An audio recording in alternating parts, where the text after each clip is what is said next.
Home Rule Charter Commission will now come to order. Mr.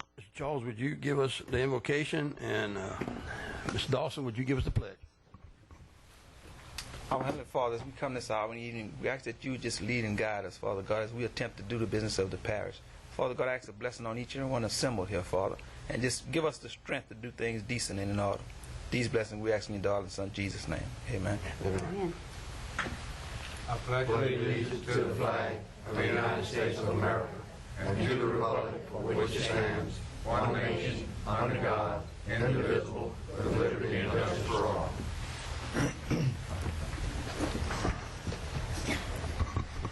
Ms. Secretary, would you do a roll call, please? Commissioner Cazzo? Present. Commissioner Fluot? Here. Commissioner Duplessis? Here. Commissioner Luke? Here. Commissioner Poche? Here. Commissioner Shivers? Here. Commissioner Stewart? Absent. Commissioner Dawson? Here. And Commissioner Ailes is absent. Okay, at this time, is there anybody wanting to comment? The public comment sign-in period is now open. Now closed. Next item on the agenda is going to be to adopt the minutes of the meeting of February 25th. Do I have a motion? I move that the minutes be adopted. Second. All in favor? Motion passes. Okay. Red, you had something you wanted to talk about, say? Yes. In order to speed us up tonight, because we have such a long agenda, I'd like to check with legal and make sure that we are all right in the fact that we can go ahead and accept all of the unchanged articles in the Home Rule Charter where we don't have to cast a yea or nay vote since we've already discussed them and passed them. Would that be legal, just lump them all into one? Absolutely. And we don't even have to do anything about them? Yes. Right. Okay. Thank you very much. Mr. Poche. If there's one that we want to go back and look at, could we do that also, even though we lump it together with the rest of them? Is it one of the unchanged, Robert? Is Yes, one of them that we've agreed to leave as as is. And after review, we determined that maybe we want to change some wording on it. I'm sure. We could Excuse me, Mr. call it up by itself? Yes, I think. Okay, I think the. But there is one like that. Right. I think the charter said that. I just didn't want to blanket it if we couldn't bring it back up. I was just interested in expediting the ones we've already done that nobody has a question on right now. If you have a question on it, we can bring it up. Fine. Thank you. Would that be appropriate if we've already voted on the issue to leave it, if we changed something, or either if we hadn't changed it to go back and cast another vote? Yes, sir, because the voting that we did the previous was to go into the phase 3 for the final recommendation, the report of recommendation. I want to remind everybody tonight that all voting will be done on a roll call, and it will become the recorded vote for the records of recorded vote for recommendations to the council. That will be the final vote when we do the roll call vote on all items tonight. And then, like Mr. Luke mentioned, to speed this up, we have a long agenda. I'm going to ask each and every one of us we've discussed some of these items on here 2 and 3 times, so let's try to expedite this as fast as we can and as accurate as we can. The first item we're going to take up, Mr. Chairman, I have Mr. Dawson? concern is, can you bring up something that's not on the agenda? No, sir, no. We can bring it up, but we can't vote on it according to the ordinance. So if you have something that's not changed and it's not on the agenda, you can't bring it up. Is that correct? I think everything that I went through and put everything that we made a record of to become a record of change on the agenda. Now, if I did miss something, I'm sorry, I don't know. Mr. Poche. Mr. Chairman, on phase 3, we have to vote on everything.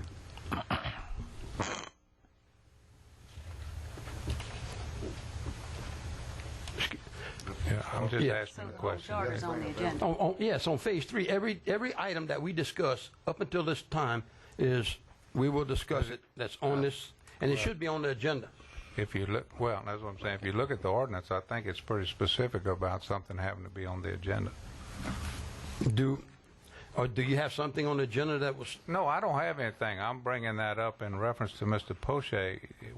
If we have something here that is not on the agenda, that wasn't scheduled to be voted on, I'm just asking the question, does that fit, does that comply with our, with the ordinance that created us? yeah, Mr. Poche, what you're going to bring up is on the agenda, or is it off the agenda? I have to go back and look at it. Okay. Ms. Amanda, according to the ordinance, if it's not on the agenda, we cannot discuss it, correctly? That is correct. Thank you. Okay, let's see about getting this started. Okay. Okay, the first line of business is going to be section Article 3, Executive Branch, Section 3-02, Paragraph A.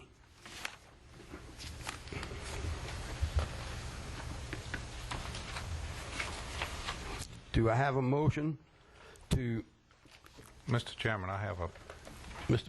Dawson? I know this was approved the last time, but after some questions from Mr. Poche, I made some changes to this relative to his concerns about possible 7-year cycle in the salary. So I think I had sent this out ahead, but the proposed change is the salary of the parish president shall be no less than the salary of the parish sheriff and no more than 15% above the salary of the parish sheriff. The council shall review the president's salary excuse me, at least once during a 4-year term. However, any ordinance to increase the president's salary above the base, parentheses, sheriff's salary, cannot be considered during the last year of a 4-year term. Any change in the salary above the base shall only become effective at the beginning of the next 4-year term. And this was Mr. Poche's concern. What this does is locks the base at the parish sheriff's salary.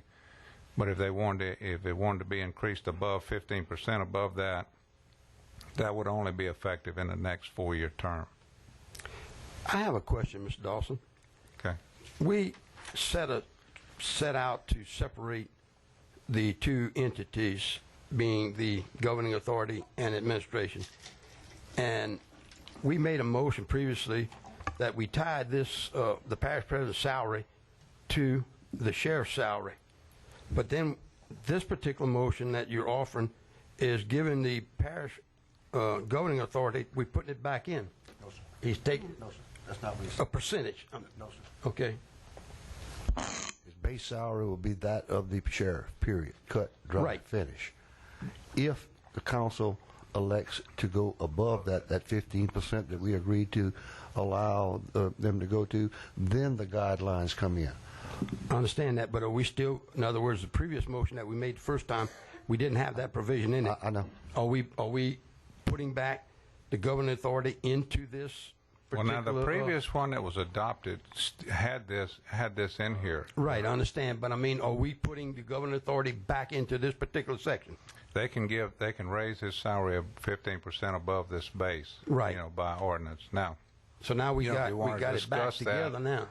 well, if you want to discuss that a little bit, I think what we're talking about here is we're talking about legislation. Again, by legislation, we're setting this salary or allowing the salary to be increased. Again, I think it's just an option that would be good for us in the future. Again, we have this parish that's projected to grow to 200,000 people. The current budget is in an almost $100 million a year range, and I think that we may be penny wise and pound foolish if we don't try to attract good, qualified people to run that $100 million budget. Mr. Poche. Mr. Dawson, we did in our original discussion of this give that heavy consideration, And the consideration that we determined that we were going to utilize was the sheriff, of course, is over the same number of people as the parish president. The parish sheriff's salary is predicated upon a raise being approved by the legislature and the number of people residing in that parish. Consequently, we felt that if the number of people in the parish increased, when the sheriff got his increase, also the parish president would also. That's why we had based our opinion on it as that's how we came up with that. Yeah. No, I understand that. There was a feature in there for him to. Yeah, I'm just putting an option in here that the governing authority could increase that above that. Did we not discuss this at the last meeting? Right. And We did. And as of that, what I said, the change was adopted at the last meeting. Right. But the changes were adopted in motion and second and change to put it into phase 3. This is phase 3. So whatever we do tonight will be the final decision. Okay. So we're putting let me understand this correctly. So we are putting the governing authority back into the playing by the 15%, back into the system of the parish president's raise, right? In other words, the council can exceed the base salary of the sheriff's salary. That's correct. By 15%. That would be strictly, Mr. Milton, a legislative function. That does not Yeah. Make it does not automatic. make it automatic. It does not make it part of the administration. But it still gives the governing authority back into administration. In other words, They should be in this instance as far as, Okay. as the All right, do we have legislation of the salary. of Okay, the do we parish have a president. second on, you offering that as a motion? I am. Do we have a second to that motion? I'll second. Okay, all in favor? No. Roll call. That's right, aye. Mr. Shivers. Mr. Shivers. Mrs. Zahn, let's do a roll call. This will be the recommendation now to the parish council on this particular item. Ms. Calzo, Yes. Commissioner DeClassis, No. Commissioner Luke, No. Commissioner Poche, Yes. Commissioner Shivers, Yes. and Commissioner Dawson. Yes. We've got 4 yeas and 2 nays.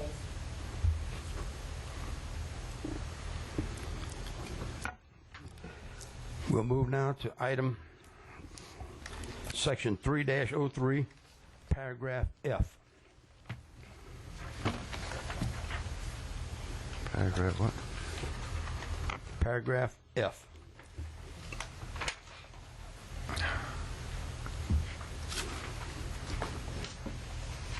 Mr. Chairman, Mr. Dawson. I'd like to make a motion that we postpone this until after consideration of the Human Resources section, because this section F, this paragraph F, is directly related to the changes that are proposed in section 504.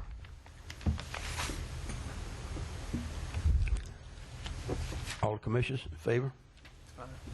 Okay, we'll come back to item 3-03, paragraph F. The next item on the agenda is going to be section 3-07, paragraph B.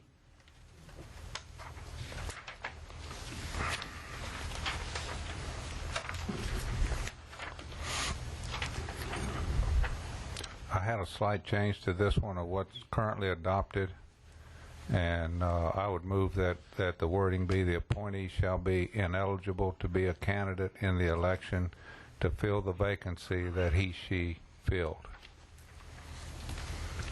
The previous wording had something to the effect about was not eligible to run for permanent office, and I thought that could be misunderstood. And what is the wording that you use? The wording is, the appointee shall be ineligible to be a candidate in the election to fill the vacancy that she filled. Mr. Robert, I think that was your concern. Yeah. It's just a change in wording. It means the Right. same thing. Yeah. just a We little don't clearer. want them to think they It's can't run probably for some clearer. other It's office. probably clearer. You offering that as a motion, Yes, Mr. sir. Dawson? Yes, sir. Do I have a second? I'll be happy to second. We saying is he just can't run for that particular office. Right. On that term, that- Okay, we have a second. A motion is second. All in favor? Roll call, please.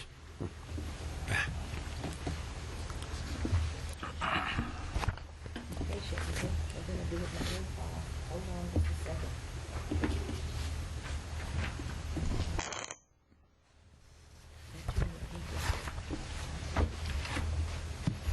Ms. Cazzo? Yes. Mr. Duplessis? Yes. Mr. Luke? Yes. Mr. Poche? Yes. Mr. Shivers? Yes. Mr. Dawson? Yes. Motion passed. Next item on the agenda is going to be section 3-08, paragraph A. Mr. Chairman, I had one slight wording change to that. I think the original motion was 7 days, and want to say 7 consecutive days. So we inserted these words in here: when the president expects to be absent from the parish for more than, and then we inserted previously 7 days, and I just changed that to 7 consecutive days. You offering that as a motion? Yes, sir. Do I have a second? Second. Discussion on the motion? All in favor? No roll call. Roll call. That's different from the night, all the previous.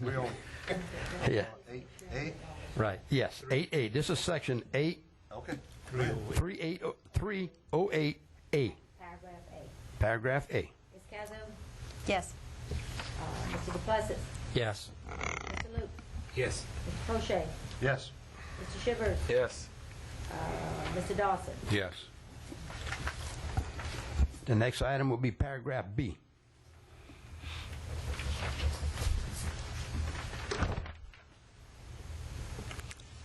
Question on Question on the motion. Let's have a vote. Roll call vote. If there's no changes, That's 90 days, is that correct? Just changing 60 to 90. some 60 and 90, yes, sir. Okay. Roll call vote, please. All in favor of the change that we made on October the 1st, 2008? Ms. Cazzo? Yes. Mr. Duplessis? Yes. Mr. Luke? Yes. Mr. Poche? Yes. Mr. Shivers? Yes. And Mr. Dawson? Yes. Motion carries. The next item on the agenda is going to be Article 4, Governing Authority, Section 4-02, Elections, Paragraph A.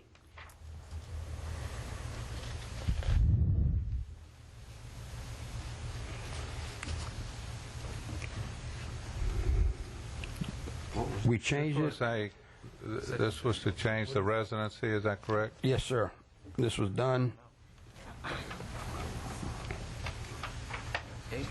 Is that A where we changed the resident? I thought it was B we made the change. I added a paragraph B is what I have. B. Right. Yeah, A says So unchanged. what is paragraph A? What did we change in paragraph A? It was first deferred, unanimously deferred, this item on a motion by Mr. Greg Duplessis and a second by Mr. Charles Shivers on October the 15th, 2008. So there's no change to that. That's right. For, Hold on, ladies. give me the section number again. Okay, be section 402, paragraph A. I've been missing a page out of my stuff, so I'm kind of trying to keep up. A states that the reason we deferred this was because the members of the governing authority shall be elected from a single member district. We deferred that because if we was going to run at large, it would not be. So we decided it would be no at large. So this then, I would like to have a motion that this wording remain the same or we change it. All in favor? Roll call, Ms. Suzanne, on section 402-A to remain. 402? Yes, ma'am, 402A to remain. participation with me, please. I have a motion and a second for it to remain. Ms. Cazzo? Yes. Mr. Duplessis? Yes. Mr. Luke? Yes. Mr. Poche? Yes. Mr. Shivers? Yes. And Mr. Dawson? Yes. Next item on the agenda be paragraph B.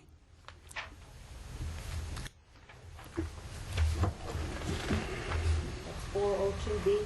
Yes, ma'am. Paragraph 4-02, section 402, paragraph B. I move that we adopt the current revision, which is each member elected from a district shall reside and be a qualified elector in that district for at least 6 months immediately preceding the date established by law for qualifying for office. That's a motion. Yes.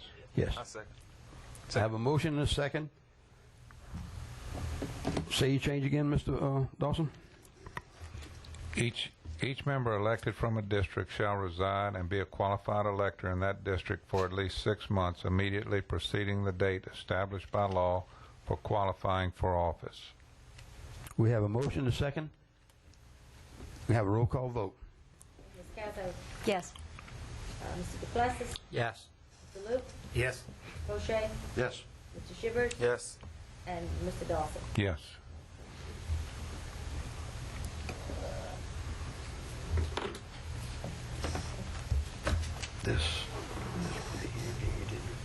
This failed, so we don't have to come back. Mr. Poche, I'm going to ask you to, we have an item here on paragraph C12 as an addition for reapportionment. I think this right here, the commission voted in favor of adding section 4-02 election paragraph C, reapportionment. Commissioner Poche objected. My objection was to 2, not to 1, sir. Right. We adopted this. Yes. So we're not adding paragraph C. We are We are adding reapportionment. paragraph C numbers 1 and 2, and that was adopted after there was a proposed amendment. On Wednesday, February the 25th. Correct. Let's have a roll call vote, please, Yes. on this particular motion and item. Yes. I guess I'm first. You want to call on me? Yes. Yes. Mr. Duplessis? Yes. Mr. Luke? Yes. Mr. Poche? No. Mr. Shivers? No. Mr. Dawson? Yes. We got 4-2. Motion passes. 4 yeas, 2 nays. Motion passes. Next item on the agenda will be Article 4, Section 404, Paragraph A, compensation. Previously, we changed it.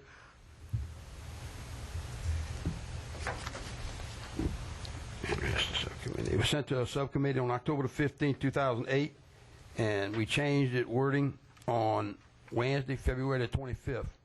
Mr. Dawson, please,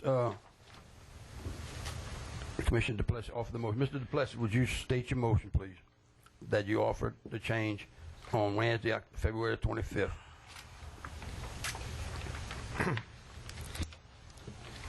Well, as it stands and is currently worded, which I'm not sure how I did miss it, with the 15% above the maximum allowed, I'm not in favor of that motion, and if we can re-vote or I can rescind whatever is proper. I think it would be to make a new motion on that particular item. You've already Mr. adopted this, so you're just going to have to make another motion if Yes, you want right. to amend it. A new motion. Mr. Luke? Commissioners, if you will remember, we took this into considerable length when we discussed this. And after we toyed around with the idea of coming up with a compensation of a percentage, and we couldn't agree on the percentage, so consequently a subcommittee was formed to study this. And I'm sorry I didn't make that meeting when the subcommittee reported back on to the committee its finding, and see where Commissioner Duplessis said research team, the subcommittee, agreed to leave it like it is. So therefore, Mr. Duplessis, if you will want to make that motion, I will second that motion. Okay, I will once again make a motion that we leave the compensation of the council as is. A second. Any discussion? I have a substitute for that. A substitute motion.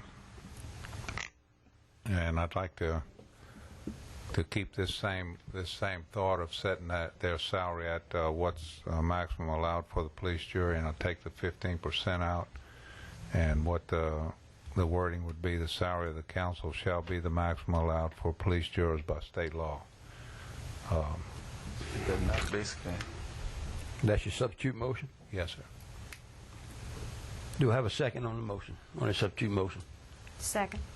Have a second. Any more discussion on them? Mr. Poche? What's the change in it? The change will set the From the original? The original says it will not exceed. The change will set it at the maximum allowed for police jurors. That's the way it is now. No. No. No, the way it is now, Voted in. Yeah. What his motion is that it Automatic. would be automatic. and this is what we have for the parish president. With the 15% in it, or are you taking it out?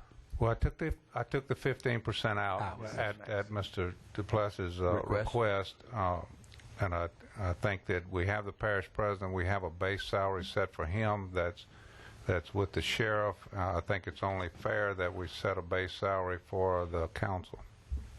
I do have a little bit of discussion on this, if I may.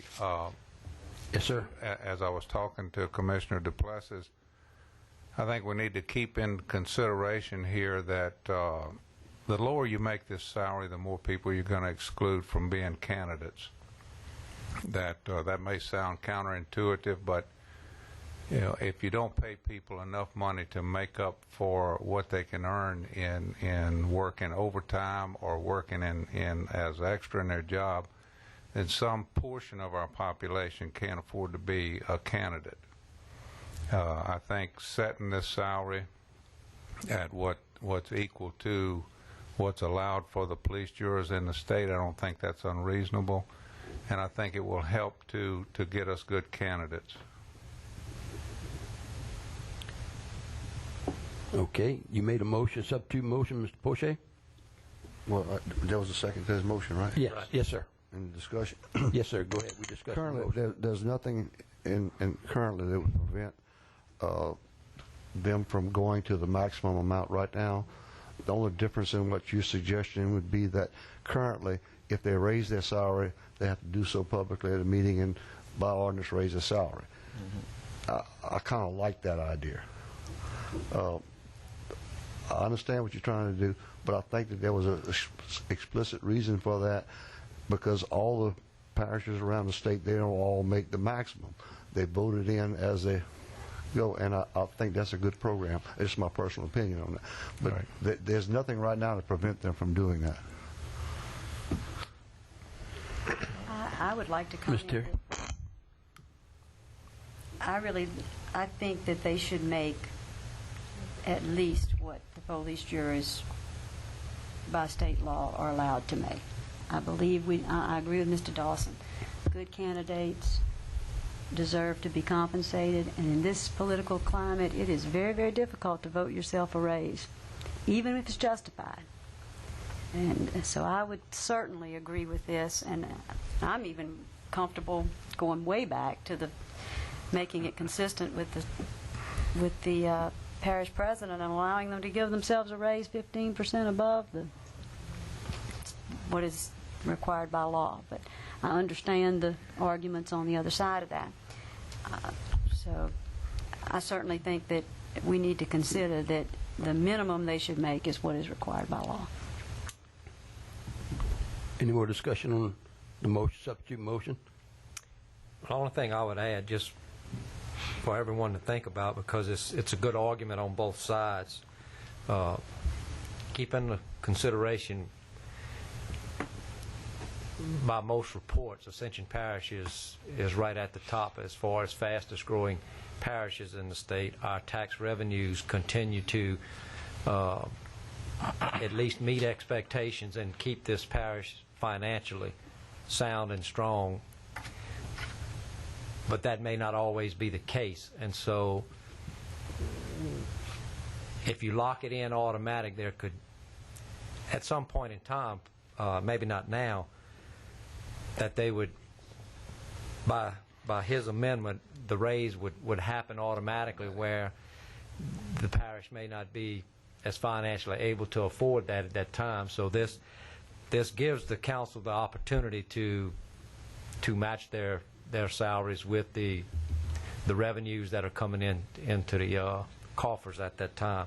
And I'm just pointing that out is because right now we're in a good situation, and it's easy to understand, but there are parishes throughout this state that this would hurt them. This would hurt them, and it would be hard to justify these raises kicking in automatically when the parish is really struggling and they can't provide services for their people. And that's my only consideration there. One more comment, Mr. Dawson?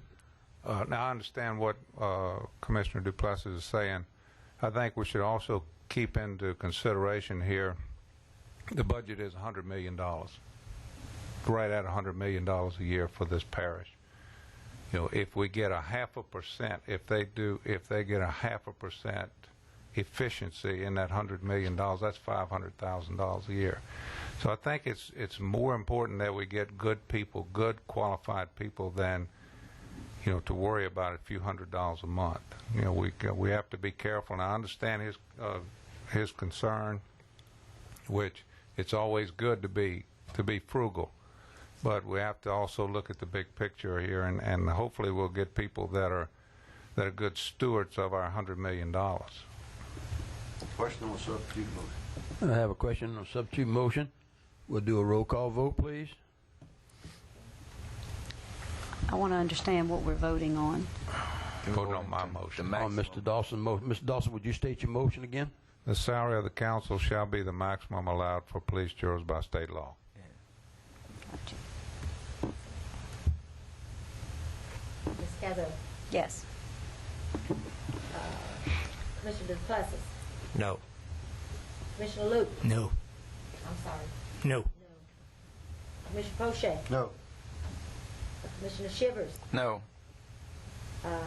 Commissioner Dawson. Yes. Motion fails.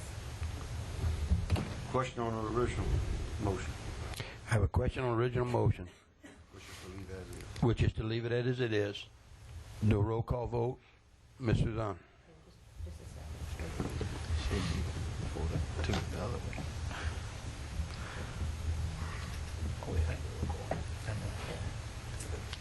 Ms. Cazzo, Yes. On the original one. This is you voting on the original motion now. voting on the original motion. To leave it as is. Just to leave it like it is. The substitute's been voted down, so I guess it's got to be yes.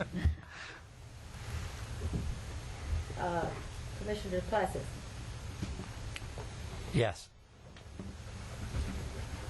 Commissioner Luke, Yes. Commissioner Poche, Yes. Commissioner Shivers, Yes. Commissioner Dawson. Yes. Motion carries. Next item is going to be section 4-05, Governing Authority Meeting, paragraph B.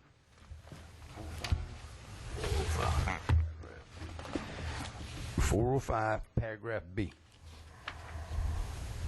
Mr. Chairman, I have one change suggested to this. We talked about this previously, and I wanted to bring it up tonight. If you look at the second to last sentence in paragraph B, it says, at a special meeting, only matters specified in the call shall be considered. In the case of extraordinary emergency, such notice shall not be required. My motion is to change extraordinary to public. Excuse me. From this meeting to the last, I did some research on this. I reviewed 6 charters in our region, none of them use this word extraordinary. They all use public. If you look in our document where we talk about emergency ordinances, then we use this word public, and it's defined in there. If you look at the model charter that's recommended by the National Civic League, they recommend this word public. So I'll make that motion that we change extraordinary to public in paragraph B. Do I have a second to Mr. Dawson's motion? Second. I have a second. Do you have any more further discussion on? Ms. Suzanne, we'll do a roll call vote, please. Okay, Ms. Cazzo. Yes. Mr. DePlacis. Yes. Mr. Luke. Yes. Mr. Poche. Yes. Mr. Shivers. Yes. And Mr. Dawson. Yes. Motion carries. Next item will be section 4-09. Mr. Dawson, I think it's the removal of department heads. We're adding a new title, paragraph A, B, and C. Would you, this was an item on your, that you put on the agenda as far as last meeting, and we're now opening that up for discussion. This is one that we had approved, I think, in February 25th meeting. What we did is we deleted this phrase, the sentence that says governing authority may remove department heads by a favorable vote of at least 2/3 of its members. And we replaced that with the following three paragraphs. One says the council may, by a vote of a majority of its members, appoint a secretary of the council who shall serve at the pleasure of the council. The duties shall be per ordinance. And tonight, I'd like to add one clarification sentence to that, which says, however, the council secretary shall assume the duties of the secretary in section 501A. So this last sentence was not approved at the February meeting, but it's just a clarification of this person's duties. The council may, by ordinance approved by 2/3 of its members, hire such employees as may be necessary to assist the council in carrying out its legislative duties and responsibilities. Such employees shall serve at the pleasure of the council. In paragraph C, the council shall, by ordinance approved by 2/3 of its authorized membership, fix the salaries of its employees. The benefits for the employees shall be the same as other parish employees. So I'd offer that in a motion, as a motion. Do I have a second? Mr. Poche. You don't have a second. Do I have a second? Second. Have a second, Ms. Terry. Poche. Substitute motion, Mr. Chairman. Yes, sir. Substitute motion be to include the language in A that was recommended by Mr. Dawson and include a D section to this. The D section would be, and you might help me with the wording on this, that the council must inform the administration of the number of employees they intend to hire, and they must do so before budgetary, within the time to get in the budget, whichever the correct wording would be. And the time and manner so they can be included in the budget. That's what I want to say. Okay. Would that be our amendment, Mr. Poche? Yes. It's a substitute motion because the original motion was just those three. Substitute motion would be to include the language you had in A and add D. Okay. That's the substitute motion. Okay. Do I have a second on substitute motion? I'll second that. I have a second. Open for discussion. Mr. Luke. Let me ask you a question. Or with this section here, are we taking away all of the responsibility of hiring and firing from the parish president and giving it to the parish council? No. No. Not at all. The employees that they hire are only to assist in carrying out its legislative duties. This would be just what the parish council is hiring. The parish council is hiring. Yes, the secretary and anyone else. Yeah, that's what I'm saying. But then Mr. Poche is stating that they can't just jump up and start hiring a bunch of people and not consult with the parish president on his budget so that he can budget it in. They have to consult with each other so that it's in the budget and we don't have a budget overrun. And in other words, they have to consult each other with that. Am I right, Mr. Poche, Mr. Dawson? Am I right stating that? The parish council had the right to hire these people, and we did not limit the number of people they can hire. There's no limit to how many they can hire. My added addition to that was only to make the parish president aware and be informed of it prior to him making out the budget. No, But there is no limitations, Mr. Loop, as to how many they can hire. Okay, and we're saying by this, we're saying that they can dismiss an employee? No, only, in other words, only the people, correct me if I'm wrong, but I think it's only the people that they hire. They can, Am I right, Ms. Legal. This Ms. says, Legal?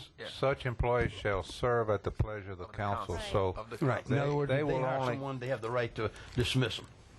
But then they can't just jump up and put where the past president put a budget together and they turn around and hire and exceed his budget and everything. We don't want to get in that situation where the budget is exploited. And they have to communicate with each other, and that's what Mr. Poche is doing with paragraph B. Ms. Terry.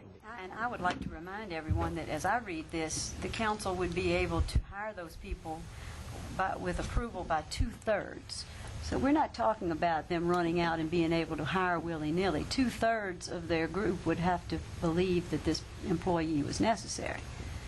That seems like a fairly high bar to me. You would have to be fairly convinced to get 2/3 that the employee was necessary. I don't think the parish is going to, I don't think the parish council will overrun that. They're in charge of running this parish, and if they run it in the ground by hiring a lot of people, I think they'd have to answer to the public for it. So my personal opinion, I don't think the parish council would over-exceed it, but all I would like for them to do is work with the parish president so that he can set his budget to where if they do hire people, the parish president has it in his budget. I agree. Mr. Luke. now, in this case, what are we stating any perimeters that the council has in hiring these people? Does it come through the human resource department, or do they get applications, or do the council just go out and get applications themselves? Mr. Loop, that's not been discussed, but it's a good idea. That may be another paragraph to add into this section. Well, if you look at... I'm just confused on why we would take some of the duties of the human resource department when they accept all the applications for employment and we're giving it to the parish council. I'm kind of, I guess I'm kind of lost with that. Yeah. Mr. Dawson. Just to kind of bring you up to date, Mr. Loop, the last time we looked at this, and again, if you look at all 6 charters in our region, all 6 parishes that are join us, they all allow for their council to have employees. Also, if you look at this at the model charter that's recommended by the National Civic League, they also recommend this. Now, as far as these employees, this again is a part of this separation of administration and the legislative branch. So the idea here is that you keep these employees within the legislative branch, and actually we haven't considered this section yet, but if you look in the human resources section that we are proposing, or that Ms. Casso's committee is proposing, I think these employees are specifically excluded from that. So that again keeps them in this legislative branch. They're specifically to assist the council in these legislative duties. So, it's that, yes, they are separate from that human resources because they're in that legislative branch. Mr. Luke. Okay, maybe I'm going to play the devil's advocate again. I'm on the council, and I'm going to hire 3 people for the term 2004, or I say 2000, whatever the term is now, 2008 through 2012. The other council comes in, and they got a problem with the employees. Where do we draw? Where's the line going to be drawn that these people are they still protected because they work for the council, or do they have can they go back through the legal system with human resources, or just whether they stand if they're not in grace with the They're next gonna- council. They're going to serve at the pleasure of the council, and Right. that's not going to be any different than when the new administration comes in and the department heads, serve at the pleasure of the administration. I just see it. Any more discussion? We have a substitute motion and a second. Ms. Suzanne, let's do a roll call on a substitute motion. Commissioner Cazzo, Yes. Commissioner DePlessis, Yes. Commissioner Luke, No. Commissioner Prochet, Yes. Commissioner Shivers, Yes. and Commissioner Dawson. Yes. Motion passes. Now we're going to vote on the original motion. No. No, that's No, that's right. We have a substitute. Okay.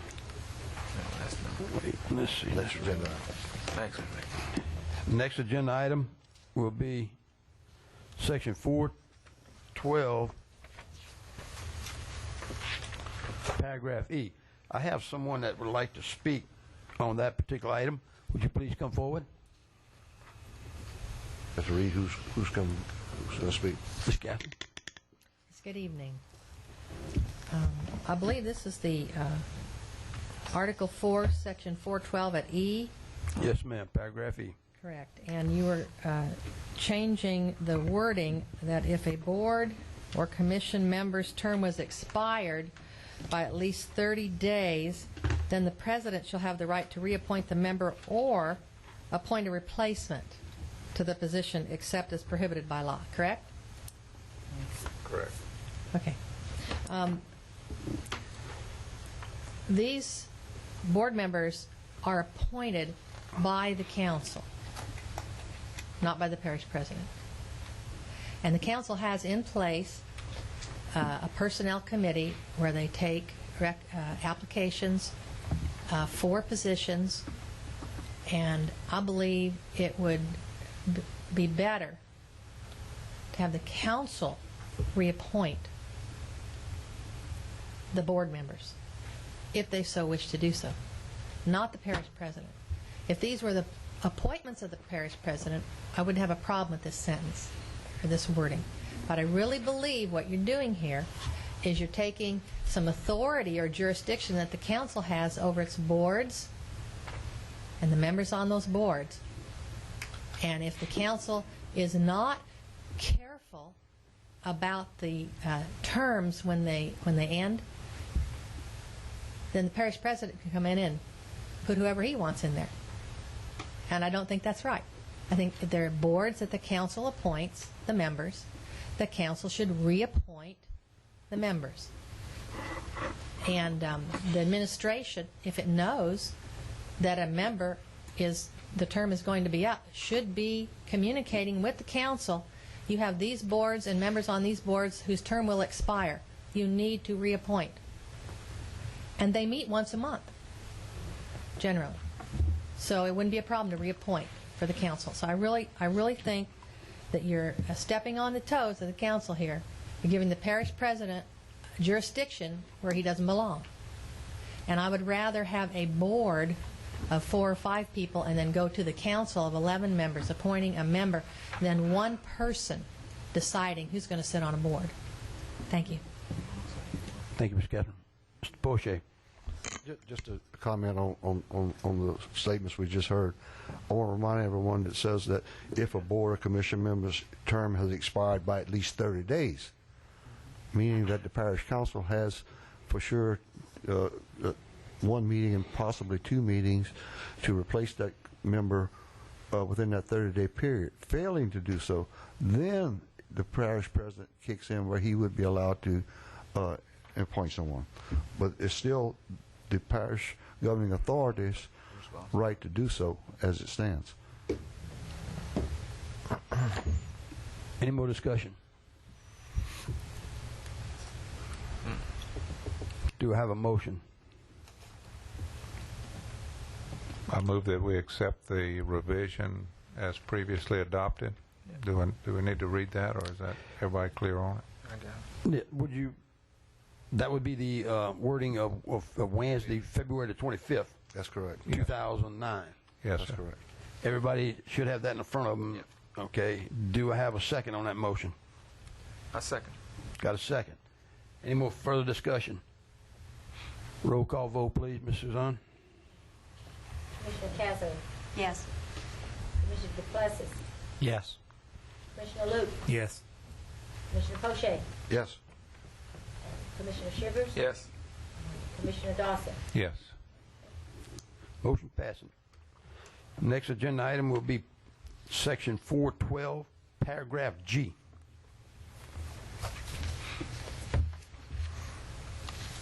I move we adopt the changes previously submitted. I'm sorry, Mr. Chairman, where are we at now? We're on section 412, paragraph G. This is a word changing from units to entities and from unit to entity. Just two word changes. Two word This is changes. yes. Mr. Poche. I want to ask legal on this, a question on this.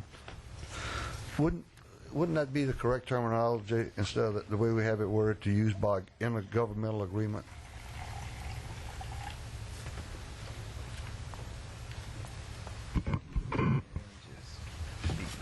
In place of contract? Contract is a more general term, and I think it's acceptable here. If you wanted to be more specific, you could say intergovernmental agreement. But I we would also, definitely like to be more specific. I would like the word intergovernmental agreement. well, contracts also could cover leases, acts of sale, and so you don't want to preclude those items. Just a suggestion. You could put slash contract slash intergovernmental if you want to. I know that around the whole state they use intergovernmental agreements. I can't tell you they don't use contracts, so maybe slash would cover it. I don't know.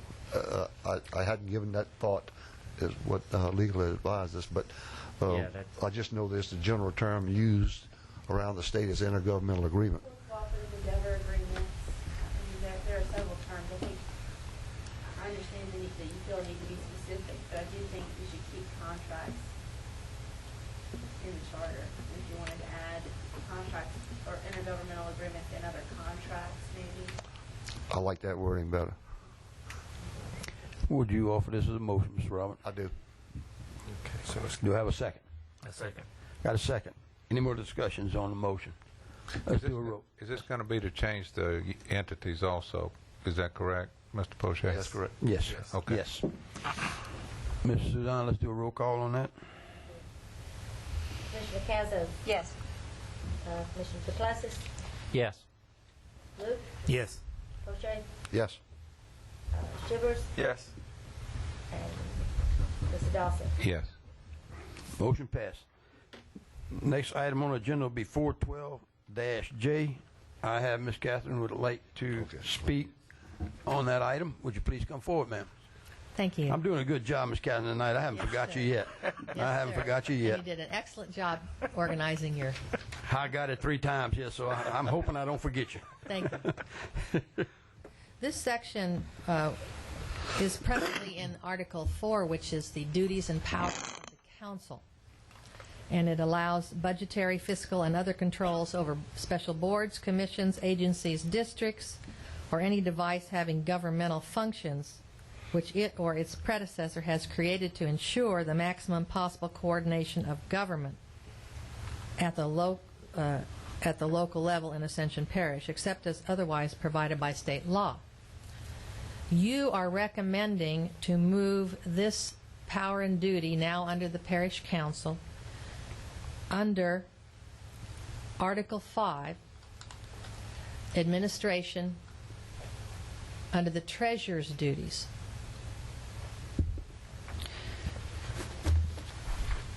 I have a problem with this particular move. The treasurer is an appointed position. There is no way to hold that person accountable if they do something that is inappropriate or illegal or anything else. So if you move the budgetary and fiscal controls over to the treasurer, then it takes a lot of accountability out of the charter. Now, the treasurer does answer to the parish president, so maybe you really want the parish president running everything in the parish. But if you want more balance, I believe that this particular item needs to stay right where it is. Should not be given to the treasurer. You're reducing the accountability. The treasurer does an excellent job. She's had the job for several years. I don't have a problem with the present treasurer. But I believe that if we allow this kind of oversight of one person who is not elected, the public has no recourse.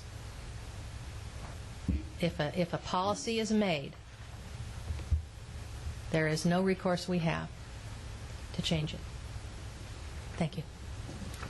Thank you. This was offered on Wednesday, February 25th. A motion was made by Commissioner Dawson. Would you state that motion, Mr. Dawson? I think right now all we're doing is striking this paragraph. Right. We'll insert it later, but right now this strikes this paragraph, paragraph J, in its entirety. Right. Do I have a motion on that move? I'll make that motion. Okay. That's what I'm asking. I'm sorry. That was my reason of calling you. Do I have a second on that? I have a second, Mr. Charles. For any further discussion? Mrs. Zahn, let's do a roll call, please. This is section 412, paragraph J. Am I correct? Yes, ma'am. Section 412, paragraph J. Ms. Cato, Yes. Mr. DePlacis, I'm going to vote yes that we strike this, and with all due respect to Miss Catherine's comments, only because I feel somewhat safe and secure in knowing that the entire parish budget does, after all, go before the parish council for final approval. And I think it's at that point that this can still be stewarded properly. At least that's my hope. But I do want to acknowledge Miss Catherine's concerns. And only the future will tell which was the right way to go. But I vote yes. excuse me, you voted yes. Commissioner Luke, Yes. Commissioner Poche, Yes. Commissioner Shivers, Yes. and Commissioner Dawson. Yes. Motion passes. The next item on the agenda is the section 412, paragraph K. And all that is we did away with J, would be to move paragraph K to J in this particular section. Do I have a motion on that? Motion. Second. Motion is second. And we're moving paragraph K now becomes paragraph J because we did away with paragraph J. Ms. Suzanne, let's do a roll call vote on that. Ms. Cato, yes. Mr. DePlacis, Yes. okay, Mr. Luke, Yes. Poche, Yes. Mr. Shivers, Yes. and Mr. Dawson. Yes. Motion passed. Next item on the agenda is going to be section 421, paragraph A. Well, I got 416. 413, we're supposed to get back some advice back from legal. Oh, But you follow an agenda, that's what you're doing. yeah, I was just going through the agenda first and then come back. Do y'all want to enter it now? Doesn't matter. Okay, well then let's step back and do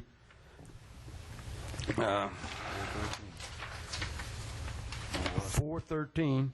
We're supposed to get advice back from legal. Let me see. We did get that advice, that it be left within or without. All right, I 413. think we got that the last. Yes, sir, we did. We did have that on last time. On Wednesday, February 25th, it was voted on it to recommendation to remain. So if it remains, it remains. Yes, let's go back. Let's go to 414? We just need the roll call vote on 413 then? There's no change. No, it doesn't change, so it automatically stays as it is. They're not going to change. Yes. Okay. 414? No? No, the next agenda item would be 421, I have a question. paragraph Mr. 8. Chairman. Yes, sir. There's a, I don't know exactly where it is, but we adopted a motion to change treasurer to chief financial officer, or to add that to that term. But that, I think, comes into, let's see, that is in Article 5.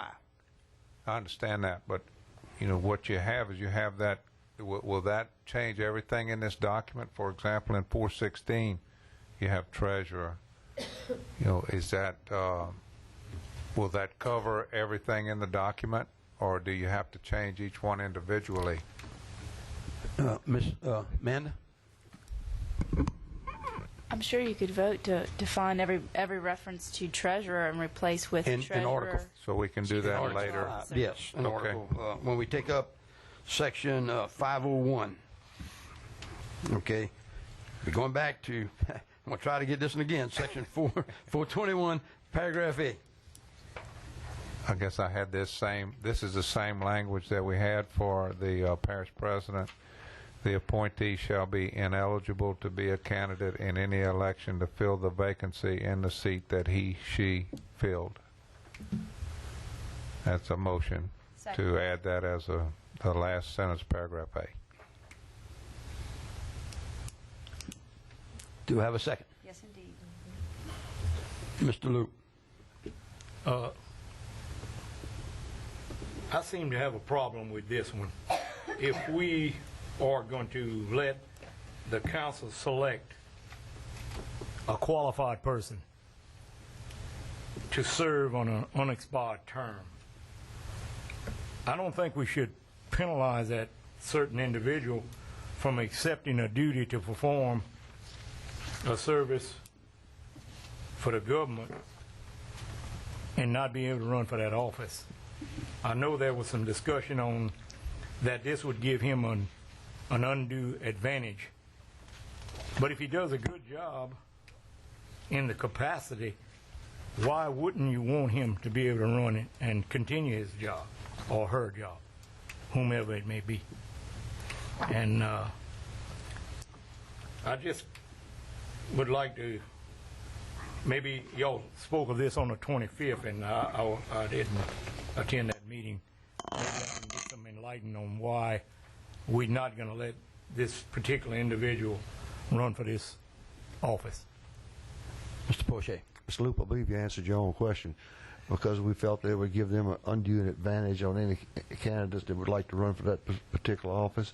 If someone from that district is appointed, I'm sure you realize that incumbency has a great deal of advantage over someone else, and we discussed that, and that was the reason that we used to keep that language in there, because of the advantage of incumbency, and it was an elected, it was an appointed spot, not an elected spot.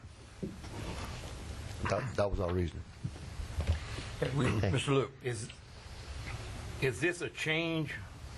Am I reading it right? This is a change from the home rule charter right now?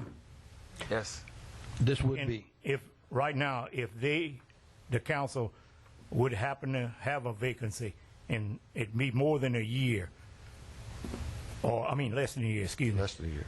And they appoint somebody right now, can that person run as the home rule charter states right now? Yes. Yes. Okay, thank you. Mr. Chairman, Mr. Gregg? just one other comment on behalf of Mr. Luke, because something that was also discussed. In the event this were to occur and you had a vacancy, this may be somewhat of a twisted way to look at it.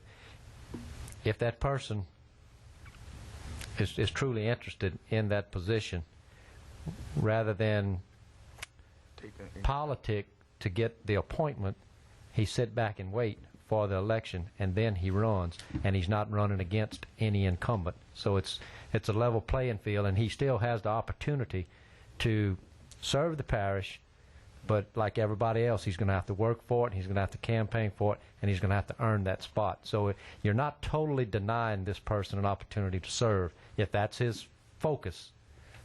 He's He just needs to, if they were to attempt to appoint him and it's understood he's going to be ineligible to run, then it would behoove him to turn down the appointment and wait till the election, and he will not be running against whoever they do wind up appointing. It'll be a level playing field, and that was also a point of consideration. And I just wanted to share that with you.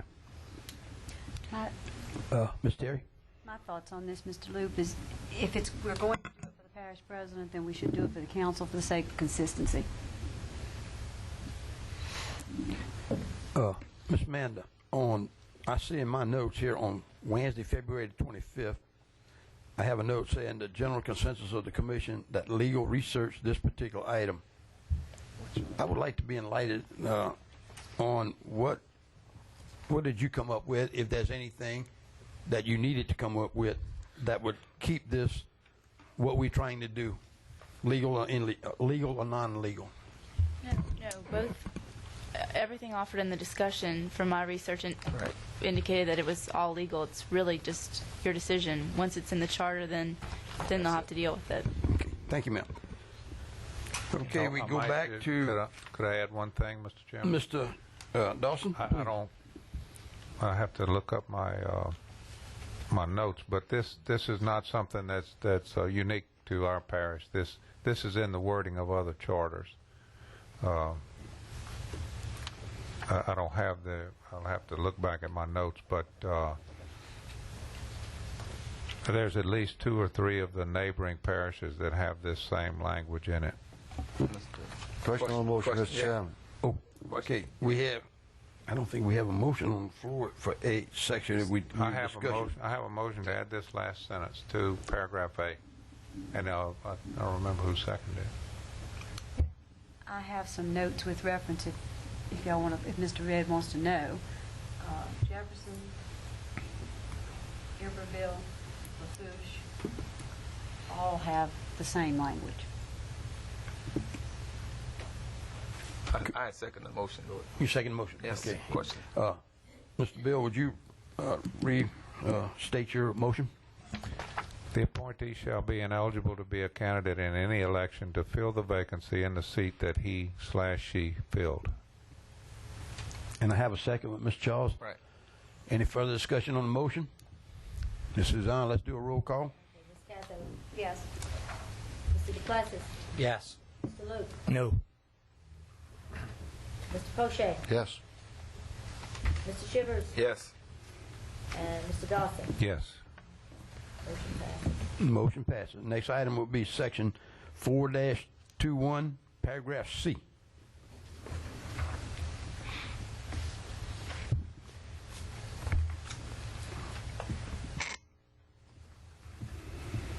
I don't know what was that.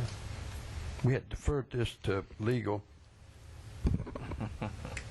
Item was deferred to Ms. Lindsay for legal. We'll research and get back with the commission as to whether this is a state law or not. Right. And commissioners, I did research this issue. If you'll read this very carefully, it says any vacancy in any other local office filled by election wholly within the parish of Ascension shall be filled by appointment by the governing authority of the political subdivision in which the vacancy occurs. In other words, your assessor, your sheriff, your clerk of court, and I'm assuming that the state legislature would be the political subdivision that created these offices. I'm not sure whether or not the governor appoints these positions or whether or not the legislature does. So what I would offer to you all as a motion is C, any vacancy in any other local office filled by election wholly within the parish of Ascension shall be filled by appointment by the governing authority of the political subdivision in which the vacancy occurs, unless otherwise provided by state law, until it is filled by election as provided by law. Mr. Poche. Man, I thought that's the part that you was going to look up, because it's my impression, and I don't have it in front of me, that state law would state that, I'm going to pick one, if the clerk was to resign, quit, or leave, then the chief deputy would take over. Doesn't need an appointment by the parish governing authority. If the parish judge was to resign, we're going to appoint a judge? The political subdivision, in other words, the legislature, would have provided for that in state law, which is why I suggested that additional language. I was trying to think of the office that it would apply to then, and I didn't come up with one where we would appoint, we being the parish would appoint that person. Right. Is that a clarification here? The parish is not doing this appointment. Is that what you're saying? The legislature will do this appointment. This political subdivision of the is the legislature they're talking about, not the. This governing authority is not the council. Ms. Manda, would you read that suggested motion? Would you read that again, please? Any vacancy in any other local office filled by election wholly within the parish of Ascension shall be filled by appointment by the governing authority of the political subdivision in which the vacancy occurs, unless otherwise provided by state law, until it is filled by election as provided by law. Does anyone on this commission offer that as a motion? I'll offer, or I'll second, Mr. Offer a second. Any further discussion? Roll call vote, Mr. Dunn. Commissioner Cazzo? Yes. Commissioner DePlacis? Yes. Commissioner Luke? Yes. Commissioner Poche? Yes. Commissioner Shivers? Yes. And Commissioner Dawson? Yes. Motion passed. Next item will be Article 5, Section 5-01. Let's take that, Ms. Dawson, is where we should cover where it says the secretary and the treasurer. We changed treasurer to... Well, I think we added a slash. I have it as adding a slash chief financial officer. CFO, right, chief financial officer. That would have to be changed on Section 5-01. Instead of saying the secretary and the treasurer, it would be the secretary and the treasurer slash... Treasurer slash. Yes, CFO. And I also have that we're changing secretary to parish secretary. Does everybody else have that? That's correct. Correct. Parish secretary. Right. Now, let's keep in mind that this A, the secretary shall keep the official minutes. Wait, let's stay on the actual heading of Section 501 right now. We have to change that heading. Okay. Let's take care of that particular heading first, and then we'll get to paragraph A. Secretary. Parish secretary and treasurer, Slash. CFO. Correct. Now, I wasn't proposing any changes to A. I was just going to remind everybody that this is a duty that goes over to this council secretary if they're We were just changing the heading, just to see where it says secretary and the treasurer. If we're going to change it on 505, Section 5-01, we need to change it as the heading of paragraph A.